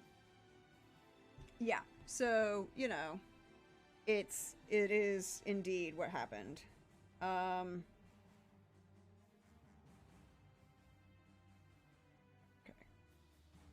That's a thing that happened. Okay. So there we go. But now we cut back to the outside. Eri has got Jungwa in the car. She's now hopping in the front seat of the car to drive to your forward operating base to provide further medical treatment from Youngja and Petra. And so the two of them are going to take the Chevy Caprice wagon and hightail it out of here. Fitzryan is in the driver's seat of the truck. Jezebel is going to do what? Go to the car that she was designated in, which I was thinking was the one that was carrying Miss Solano. No, it was the one with Jungwa. Jungwa and Jezebel came together, and okay. Eri and the Colonel came together. She'll get in the car, and she'll turn it over. Thunder Roll starts playing, and she's ready to drive somewhere. Fitzryan is gonna, or like if she's gestured, she'll drive the van. No, Fitzryan is in the driver's seat of the van. He's taken the driver's seat of the van because he pushed the driver out of the truck. He's just gonna shrug and not really care about the open door. It can be a future problem. So he's gonna turn over the truck and get it started. Ro, you and your son are carrying a unconscious individual, and we are putting him in the car, and we're putting them in the car, and Ro will tell Luis, you know where to go, you drive, and Louis, and he will close the trunk, And he'll run to get into the back of the van before Fitzryan gets out or peels out. Yeah. So Fitzryan, I'm assuming you've already determined where you're heading. So the truck peels out. Aries Solano goes to to Younghwa and Petra to get Younghwa medical treatment for this gunshot wound that she is suffering from. Jezebel is going to follow the truck. Ro is in the truck with the unconscious individual who is suffering racking pain and what looks like a giant crate that has been tied down. Ro will make sure. Oh, Ro will make sure to handcuff the other guy also who's writhing in pain. Sorry, bud. You have enough of those. But we're gonna pan the camera back over to the Ardeline household where everybody's having a fine old time at game night. Playing Mech Warrior. Yep. And Apollo's GMing? It's Apollo's GMing Mech Warrior because he is a fan of the fiction. He likes Michael Stackpole's work. That's fair. But what kind of GM is he? He and is also who GM'd Vampire the Masquerade like last time. Got it. I could, I think since it was established that Petra was the one who introduced that game, I think it may have been Petra who could have been the GM for that one session. And thus was exiled again. Petra. She comes in, she causes trouble. Shit up, and then she gets exiled for a couple years. A time. Yeah. A time. And then people are like, oh, you gotta let her back in. She's got this new game. Or she just wants to hang out in a friendly way. And then everyone's like, don't let her in again. And Marta's like, no. And then they're like, come on, Marta. And she's like, fine. And then she gets exiled again a couple weeks later, like a month later. I am fully certain that when she comes back, it'll be the modern day version of Paranoia with all the cards. Oh, probably. Yeah. So, but see, Marta would like Paranoia because then she can kill all the other PCs multiple times. Yes. Yeah. Like Petra finally comes up with a game where she control everyone and Margaret gets to murder everybody. It's a win. It's a win-win when that day happens, but not this day. Yeah. This day we get Mech Warrior. That means James gets to be a player for once. Yes. Oh wow, shocker. And what knowing kind James, of GM is Apollo though? He is very much of a set piece GM. Like he really enjoys combat, but he wants the combat to have meaning. Like, so it's and since he is a fan of the fiction, it's all these different like set piece engagements and whatnot that you are part of a larger company, and so you all get to have like overly dramatic moments, and if you're very good at crunching of the numbers, you will be rewarded, but also for good roleplay. Because like who doesn't want to RP the scene of having to time the auto eject if an incoming missile is headed to the head? Like, it's as well as managing your heat and possibly like getting borderline to cooking yourself in the cockpit. Love it. Yes. Here for it. Yes. And I imagine we're having all sorts of like exciting combats and food for some people, I guess. There's always food. There's always food. As usual. Because it's things that will like increase people's iron, I imagine. So lots of red meat at the Ardeline house. There is Swedish meatballs. There is most certainly, because this is the mid 90s, so we Yeah, have yeah. all the microwave finger foods Mhm. at this Yeah. point. So it's like, oh yeah, we have the bagel bites. The pizza bites, pigs Totino's in a pizza blanket, rolls. pizza rolls. that like that there is all sorts of the microwave arts on display.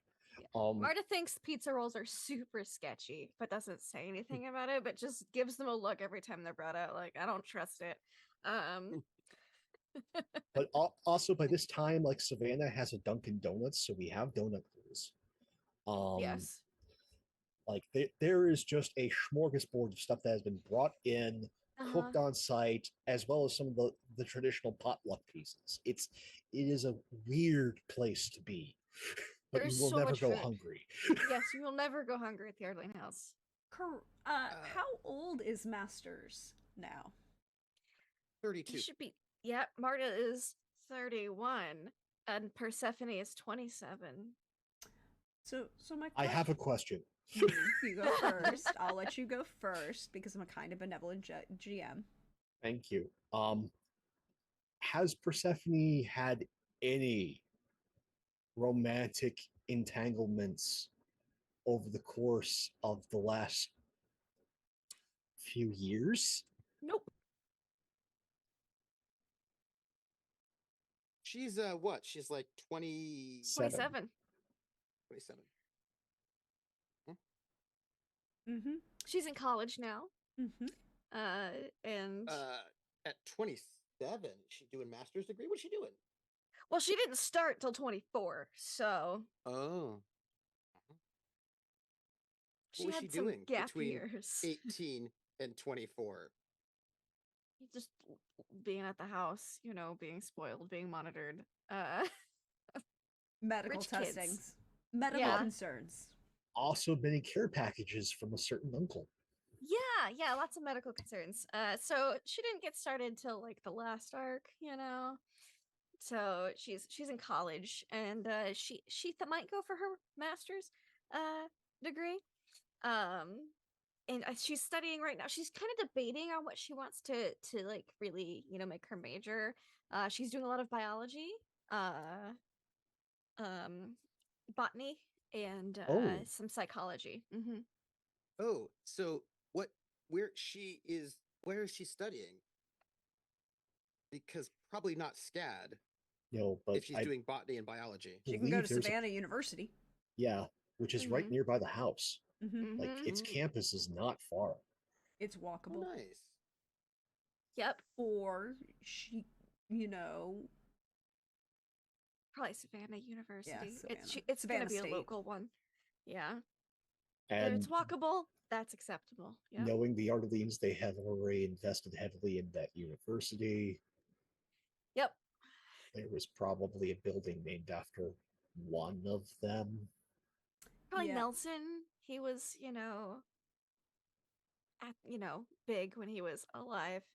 The Nelson Popular. Ardeline Library or some such. Yeah. Mm-hmm. Yeah, something like that. Mhm. So she's been going to college, and she's been taking dance classes at Masters Academy. So Mm. Uh, I have she's 27 and in college. Musgrove. I The have Musgrove Dance Academy. Musgrove Dance I have a No, question. the Musgrove's Dance Company. MDC.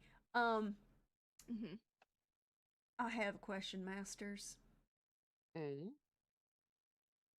Has Masters had any romantic entanglements? Now that the gentleman is 32. Not that anybody in the neighborhood knows about.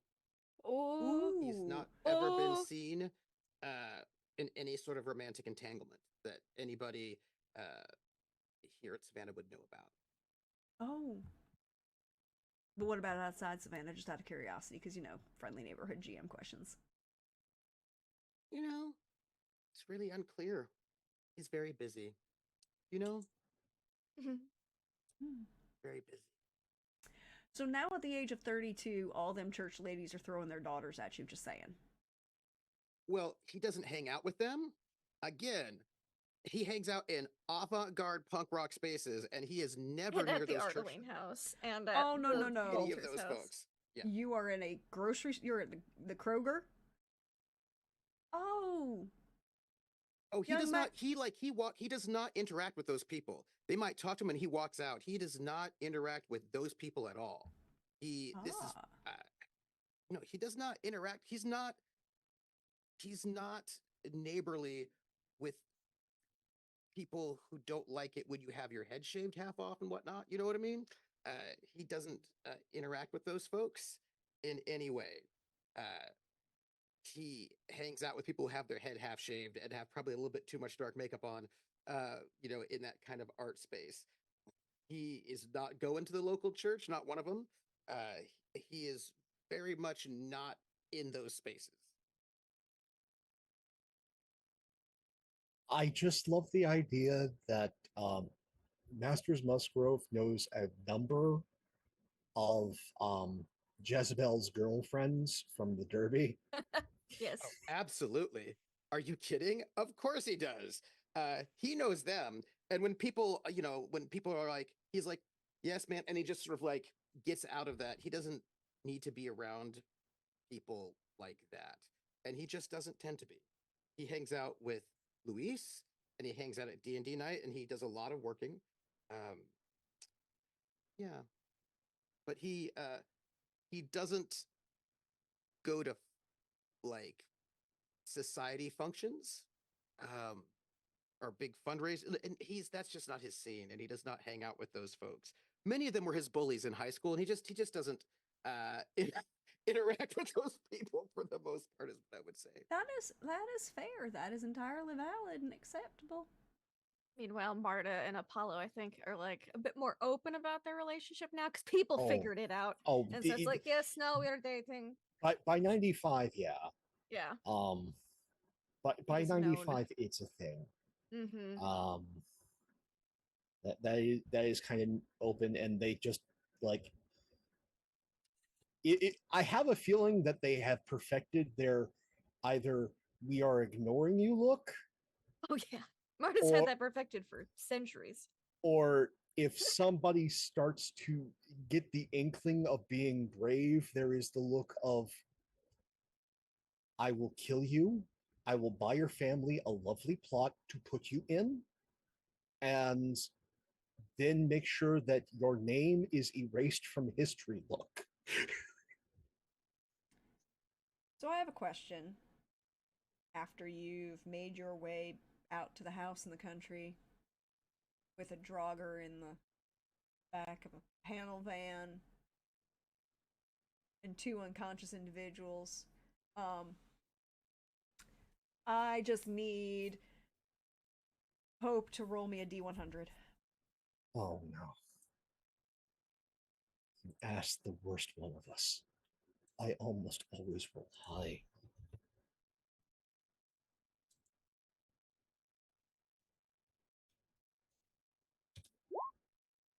Except now. Oh, snap. So That's a 2. given Umberto's attention drawing and the fact that you was in a Waffle House, the crew of the Waffle House are successful in preventing this individual from dying. Oh. I love the idea to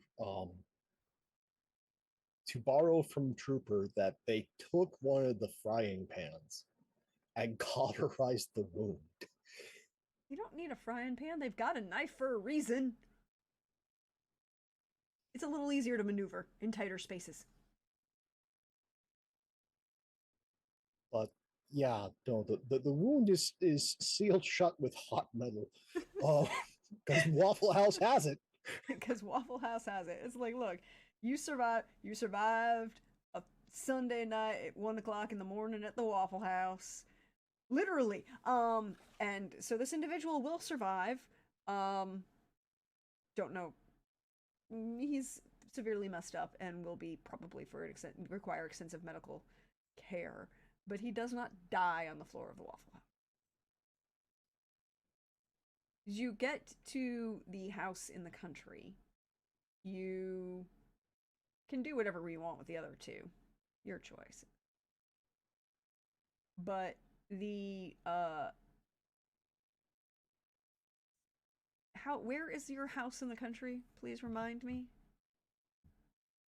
Oh, I straight up just I looked at the map and I chose a direction and I just chose the closest it's I think I said Bloomingdale.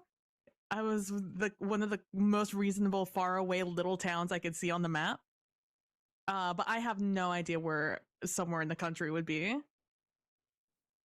Somewhere in that area, in that direction.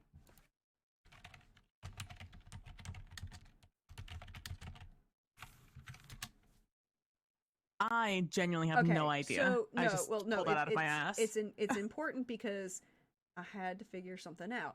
Technically, Bloomingdale is. We had a spot that we were gonna stop at that wasn't at that house for the crypt, because I think wherever I'm out in the country is not in the triangulation area of this truck. So we were gonna have just a spot in the triangulation. I unfortunately didn't remember the numbers, the triangulation you said, but I have to assume there's some sort of place we could stop at on the side of the road or drive into a field somewhere. Yeah. Or we could take it to the junkyard. Or that, anywhere. Yes. House Golem has a junkyard. If that's in the area, absolutely, I'm down. Yeah. So I mean, like I said, everyone has. So Savannah is in Chatham County, and Bloomingdale is technically within Chatham County. So you were still in the county, which is fine. Would he not freak out, Draugr? Oh well, the as you start heading west, away from Savannah, the casket starts to smoke a little. Yeah, we're saying in the triangle, at least the first spot where Petra and so and so is gonna our forward base, that would be inside the triangle, and that's where we would deal with the Draugr. And then for our alibis, we keep on going up. So you're gonna leave the casket with the Quans, basically, and then you guys are gonna go off for your alibi, and Colonel Fitzryan is gonna make that truck disappear. Yeah, basically. And then we'll be up there. I think someone will stay. Probably Luis will stay behind because Luis had plans. So Luis will be with the Quans and the casket as we go, I guess, to the junkyard, if that's in the triangle. And then from there we'll deal with the Draugr. Luis will have his shield. Can I get from you? We're gonna resolve this with a couple rolls, because it's getting a little late. But I don't want to push it off until 1998. That seems a little late. Can I get a will courage roll and a cunning decipher roll from who's ever with the undead body?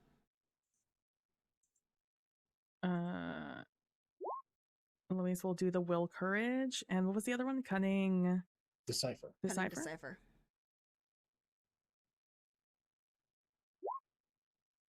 That's a 16 on courage, 12 on decipher. So with the what happens? So we're gonna kind of pan over and kind of shotgun, montage this little bit. So as Luis is with the Quans and Colonel Ares Solano, who is also there providing some backup and treatment for Donghua,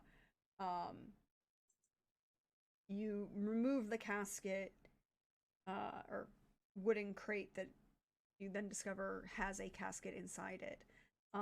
You will then also discover that you kind of like as you kind of approach it, it seems to be creepy vibe that just kind of runs that chill up the back of your spine. But Luis knows that's unnatural. He spends a lot of time dealing with other people's emotions.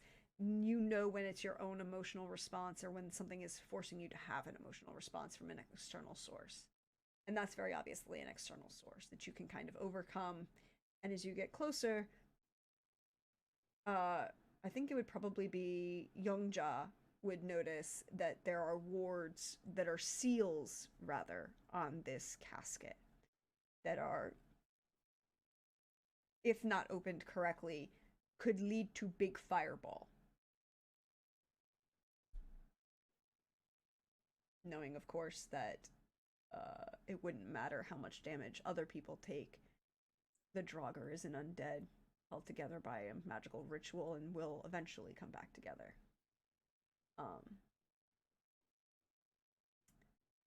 So it will take some time, 24, 48 hours, to ensure that they can remove those seals safely. By this point, anybody who wanted to be there could have to slowly open the casket. And as Louis, with that cunning decipher, first you have to open the casket. You get the seals undone.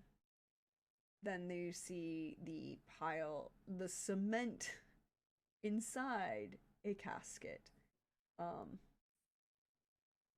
cemented in place. And you can see where pieces of the cement had been broken, almost as if the Draugr had succeeded in attempting to break pieces off, but not fully. The cracks that expose it, and when finally you can remove the cement and see the emaciated, long-haired form of this male-presenting individual in armor,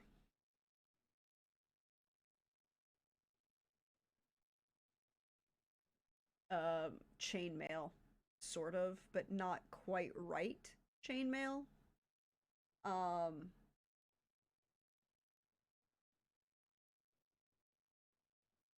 And they will thank you and ask, where is the charter?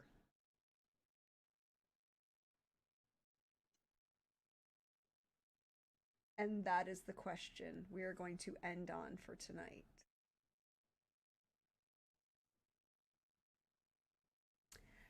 Because we're going to end here, and we only have 2 more episodes of Carousel Court left, and we'll jump back in 1998.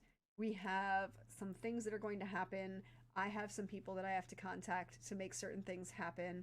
But thank you everybody for being here. Thank you for staying a little bit later tonight. Thank you for all of my wonderful players for these wonderful story moments that we get to see and how these all are kind of evolving, and the people that we get to see evolving in these families that I absolutely love. Also, I saw that trooper. Thank you for that. Disgustingly hate them, but I love them at the same time thing that you sent us. It's absolutely wonderful.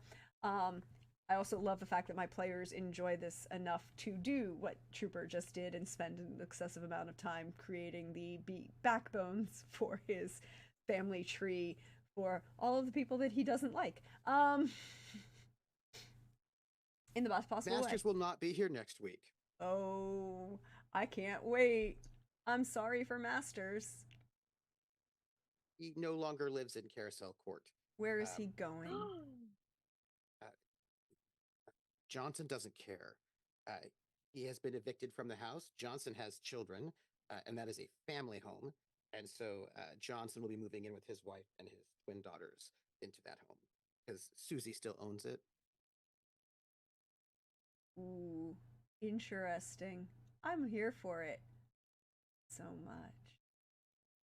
As long as you can 'Cause still you be can't- here for D&D night. I don't think Susie or Johnson cares at all what he does, but he doesn't get to live in Carousel Court anymore because he does not have children. He's not married. He's I- not. He should not be in a nice subdivision. Like Apollo begs to differ.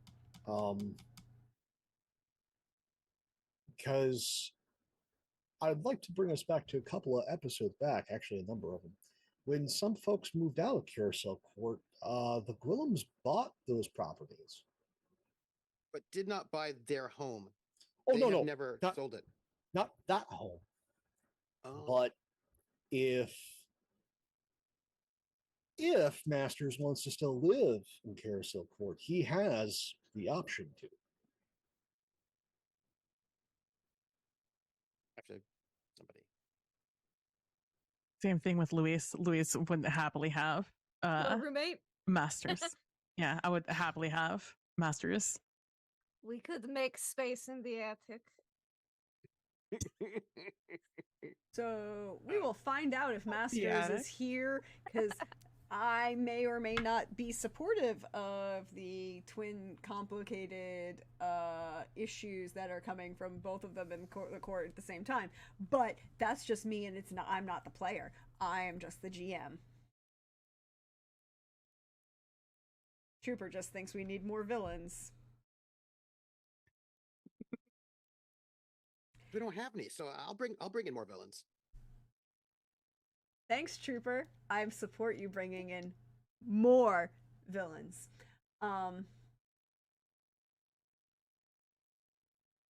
But thank you all for being here. We will not be playing next week because it is Christmas Eve. We will, however, have our penultimate episode on New Year's Eve. Come hang out with us. We're going to ring in the new year, playing some Carousel Court, some fun times. Trooper bringing a villain on New Year's Eve and bringing a villain into the new year is just on brand. I feel like I have to say that. I'm going to do my spiel at the end, but why don't we go around, let everybody share some love today? And what do you, not the players, or the players, not the characters, you think of where is the charter? Why don't we start with Trooper? Because, you know, Trooper decided to bring some fun to us all. And I'm Trooper SJP. Woohoo! I'm shepherding the Musgrove family. And I mean, there are some gaps in that family tree because a couple of generations are missing, but, you know, just for records going on. Happy to be here. Today is what? Sunday? You can find me tomorrow with Pope and also Prax for the season 3 finale of Montreal by Night. And who knows what's going to happen there? Probably shenanigans. And then you can find me on Friday at 7 p.m. Eastern. Mondays at 8:30 p.m. Eastern over at Wandering DM's channel.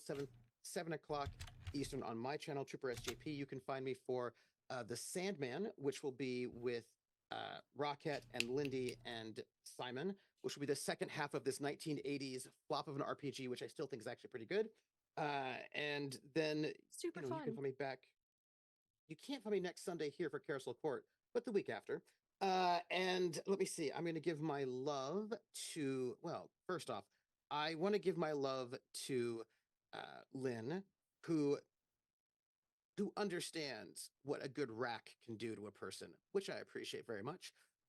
I want to give my love to Jezebel, who is an amazing, amazing roller derby player, and also can stop people from giving birth to children or parenting children ever. And that's also good. And I want to give love to, I want to go and give love to PB because Ro, Luis, and Umberto were just like this really great, like the way in which I always want to give love and respect for the ways in which you use each of those characters so distinctly. Like they each are quite different and you know what they all do. And it was just so perfect. Like it was like, for me, it was that little detail when you said, of course the cooks know Umberto. And I was like, of course they know Umberto, right? Like that little moment was just like that perfect bit of like carry through with the characterization. And I was like, I'm here for it. And I want to give love to Lindy because Lindy, as Marta, has a Tarj, has got some turtles, and has got no fucks to give, really. And but is also probably not the kind of person. I kind of think of Marta as like the Greek gods. You never really want them to pay attention to you because if they do, it will never turn out well for you. Not, not ever. And just I just want to sort of give that love to the mech warrior sort of moment where we're all like, well, what kind of characters can we make? Like just that sort of space.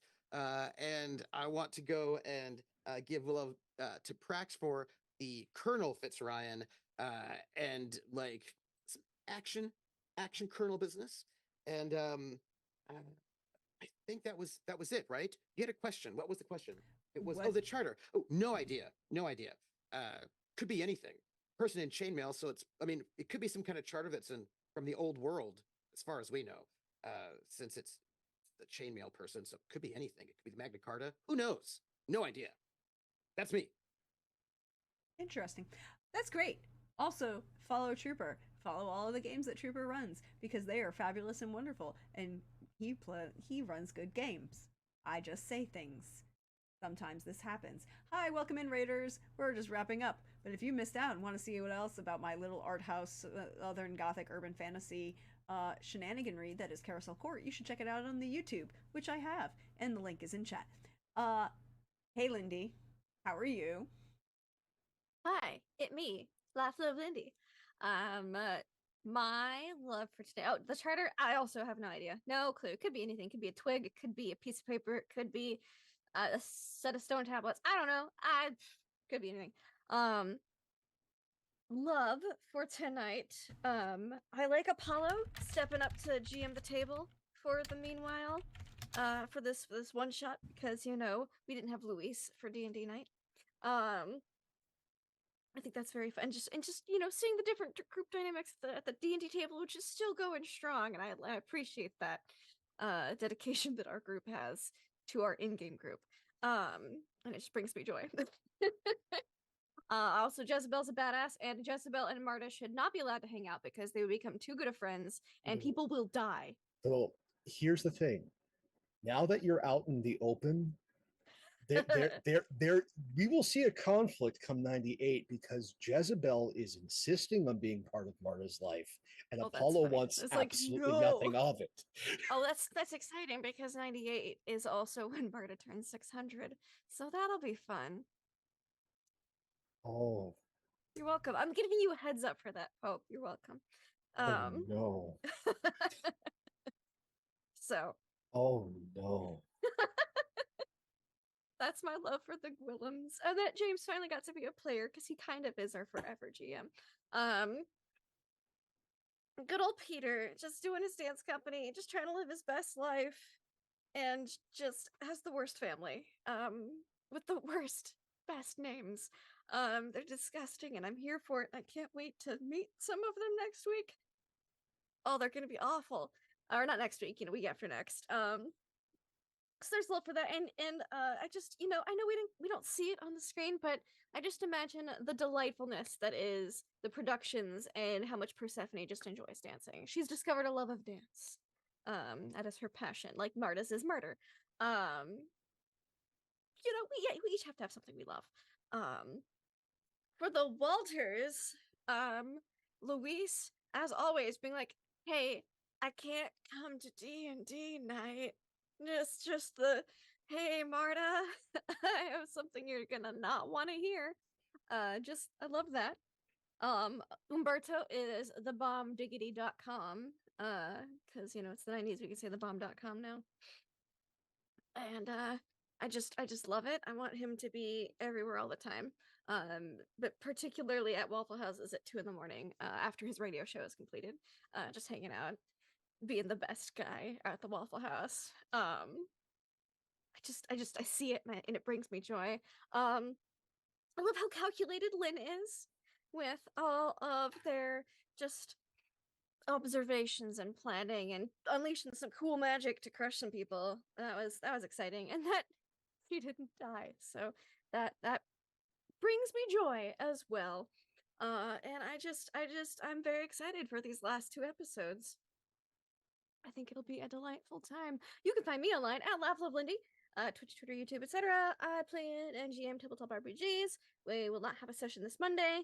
And this Tuesday, you can find me on Perception Studios channel, GMing the second to last session of Dragon Age, which will be fun. There will be dragons, and shenanigans. Dragons and shenanigans, the only 2 guarantees. I guarantee nothing else. And on Wednesday, we have Call of Cthulhu Below the Land of Fire, where they all kind of had a bit of a mental breakdown of various sorts last week as they were processing things, and they opened the big red folder that has lots of sanity losing stuff in it, and it's a great time. Only a couple people have looked at it, but it's there. It's tempting them, and it's beautiful. And DJ Yakumam is back in town, so I'm sure they'll get another wonderful, super trippy piece soon to get to listen to. And I'm sure that'll be totally fine. Nothing will go wrong on that concert. And then on Friday for the Sandman on Troopers channel, which I'm very, very excited about. It's a super fun game. I don't know why it's such a flop. I'm having a blast. That's me. Indeed. But Lindy, what's the question? Where's the charter? Oh, I answered that first. I said I have no idea. Okay, sorry, I missed it. I heard so many things and I was focused and I got distracted. That's on me. No clue. Probably the British Museum. Could be That's where anything. most Could things be a are, twig on the side of the road. It could be like who knows. Yeah, There's all now I sorts remember of that. things. Hey PB. Hi. How are you?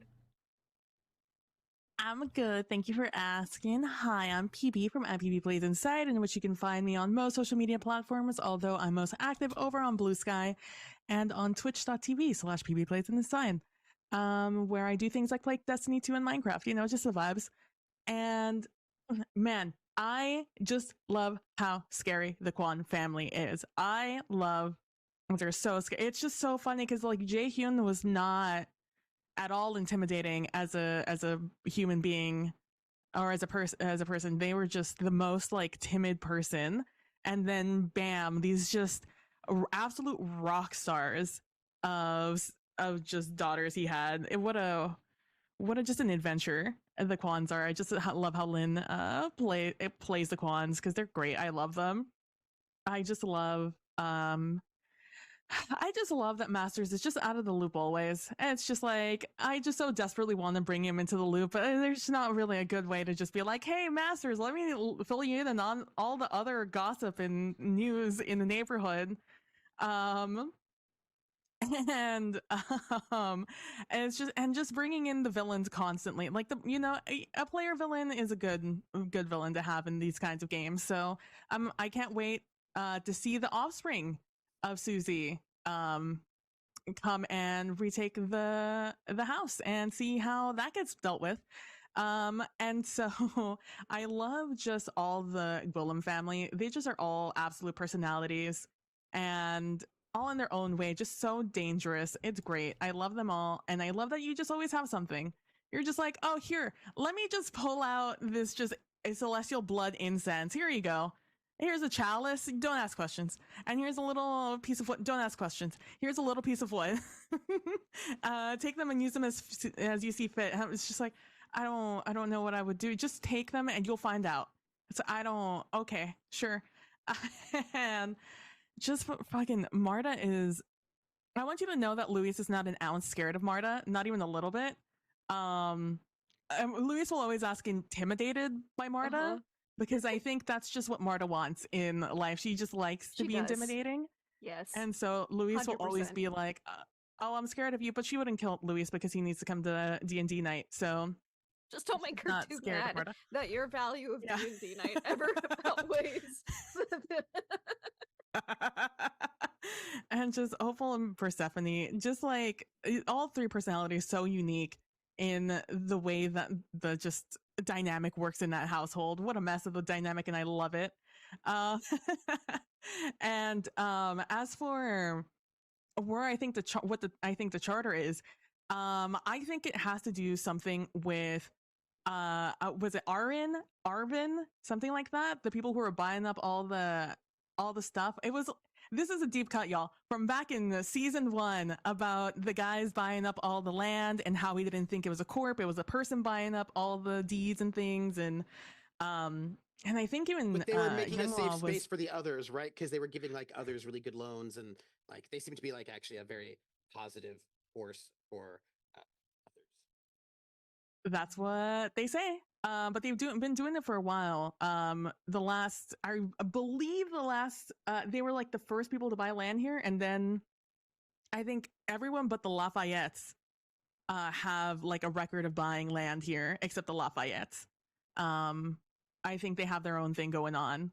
So I think it has something to do with them. Or I think there was people buying up land last session or the beginning of this season. I don't exactly remember, but I think it has something to do with that. That's my guess on the charter and where this Draugr might fit in.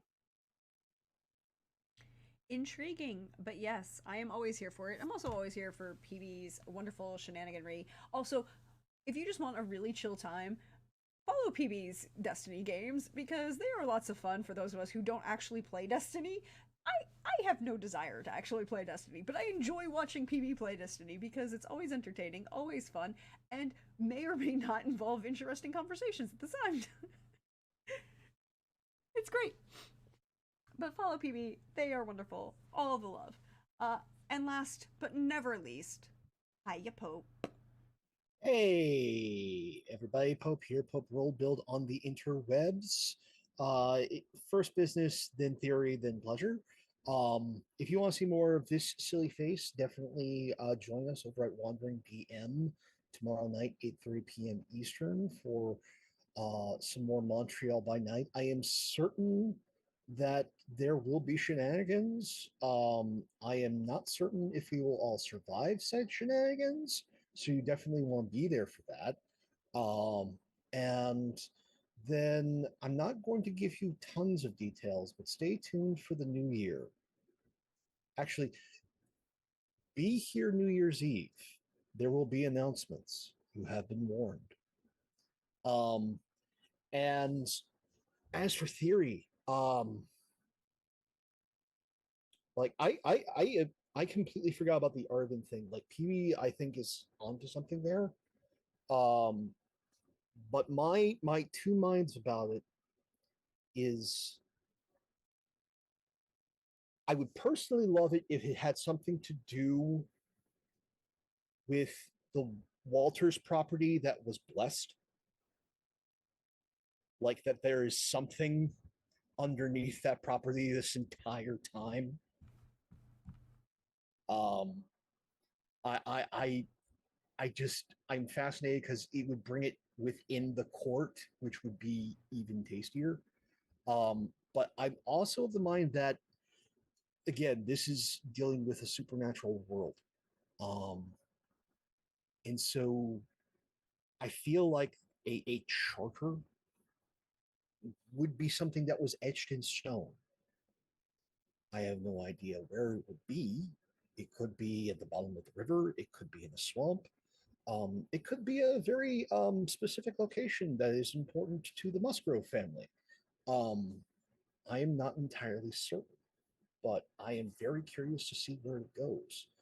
And as for love, there's just so much. I kind of want to condense the love in this way.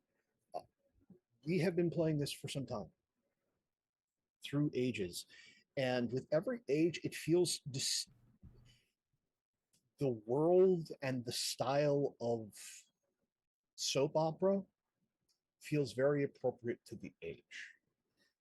And tonight felt very mid 90s between everyone for like a mid 90s, like supernatural dramedy. Because, yes, of course, Masters doesn't know. Masters cannot know. He is a precious cinnamon bun and cannot know. For the good of all that is holy, Masters cannot know.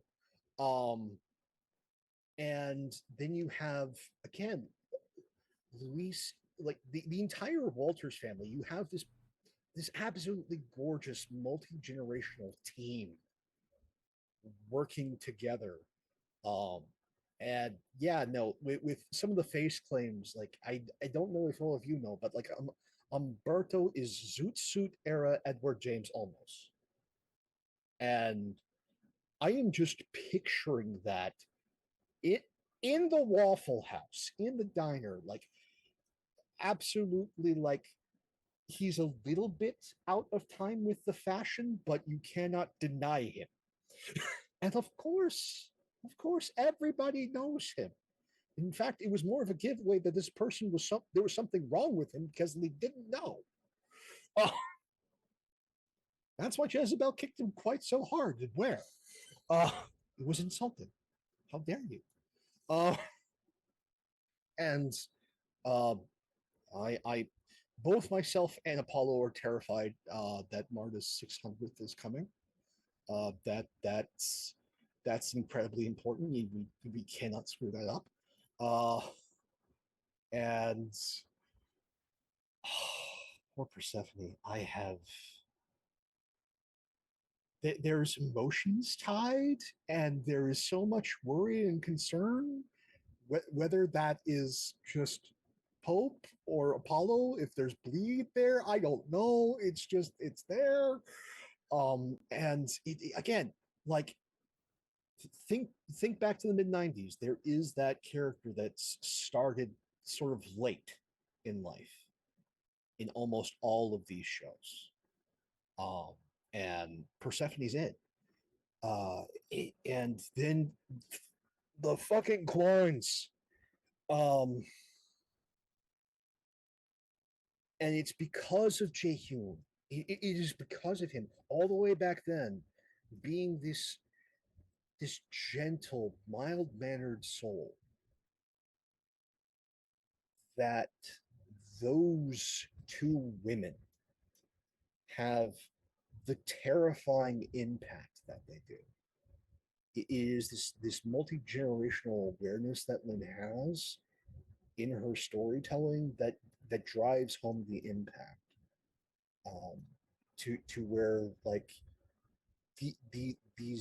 these young girls that played on these sidewalks in these yards um, have now become these women who help shape what the world becomes. And while they may not be descended from gods or are something otherworldly, they are of a a a bloodline, a decreed bloodline, um, that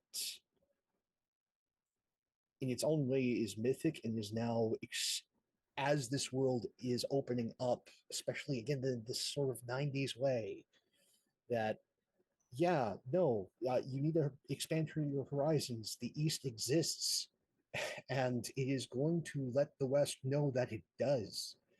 Um, and so this is absolutely beautiful in every single way, and it wouldn't be that way without you, Prax. Thank you so much for this. Um, and these layers of storytelling, from having some good old boys whose shirts are stained by a tremendous use and a disinclination about concerning of cholesterol and blood sugars, um, and just this interweaving of everything. And thank all of you who are live vlog YouTube. A story is nothing without its audience. You're much a part of this as we are. Thank you for being here for all of this. And please be kind to yourselves and one another. I know how brutal this time of the year can be. So please take care. Um, if you can, enjoy yourselves. And we hope to see you very soon for a new year. See you, everybody. Indeed. Thank you, everyone. Thank you for my players. Thank you again to everyone who joined us. Thank you to High Shelf Collective for the raid there at the end.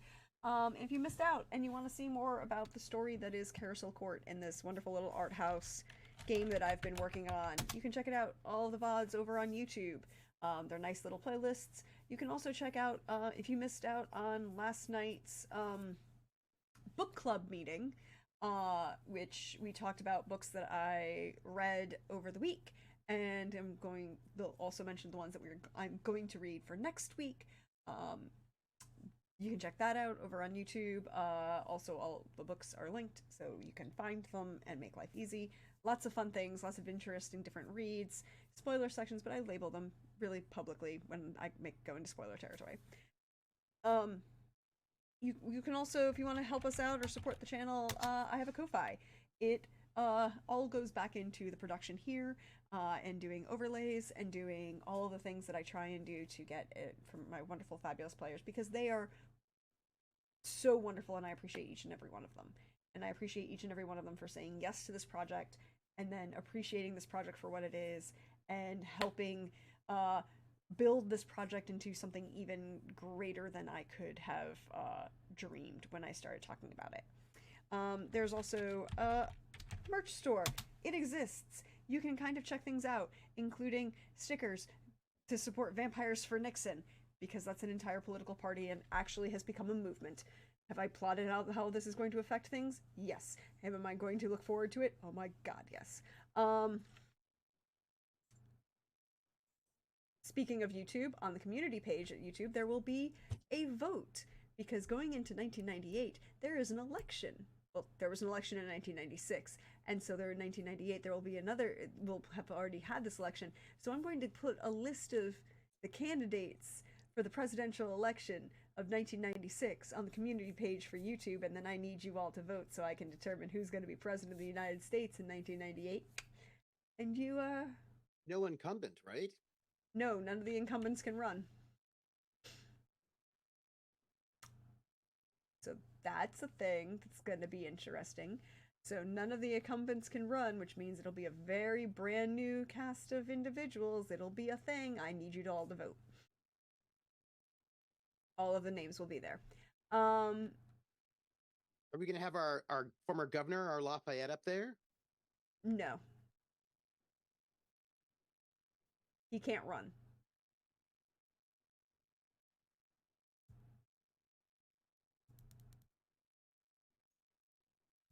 He suffers from a small problem.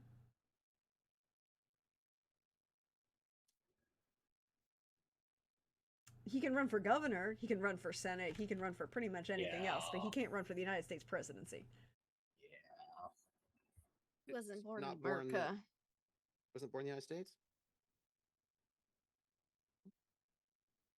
You know, it's not a natural born citizen or born within 5 years of the writing of the Declaration of Independence, or have been naturalized as a citizen within 5 years of the writing of the Declaration of Independence, which, by the way, is the most arbitrary of dates, the way it's written, specifically to prevent Alexander Hamilton from ever being able to run for president.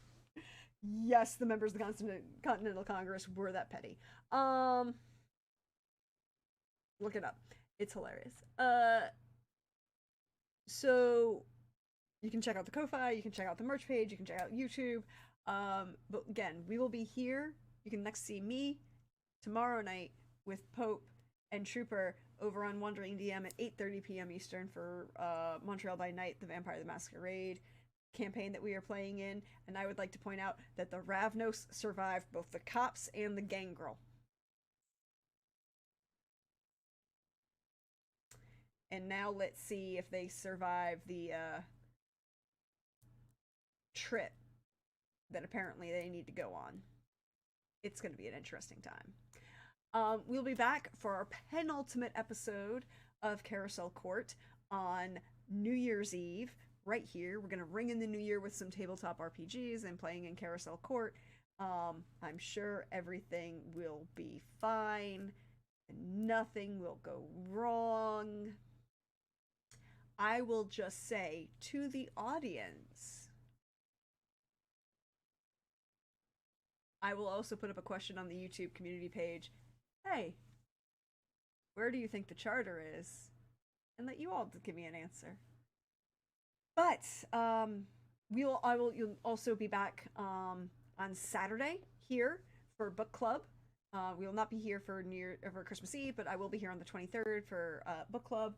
I am reading The Grief of Stones, Bone Ships, and Ancillary Sword. Fun things, and I'm looking forward to seeing you all around. But however, there is no one currently. Can I? No. No one is currently up to raid, so we will not be raiding tonight. We'll just say good evening and see you next time. Bye.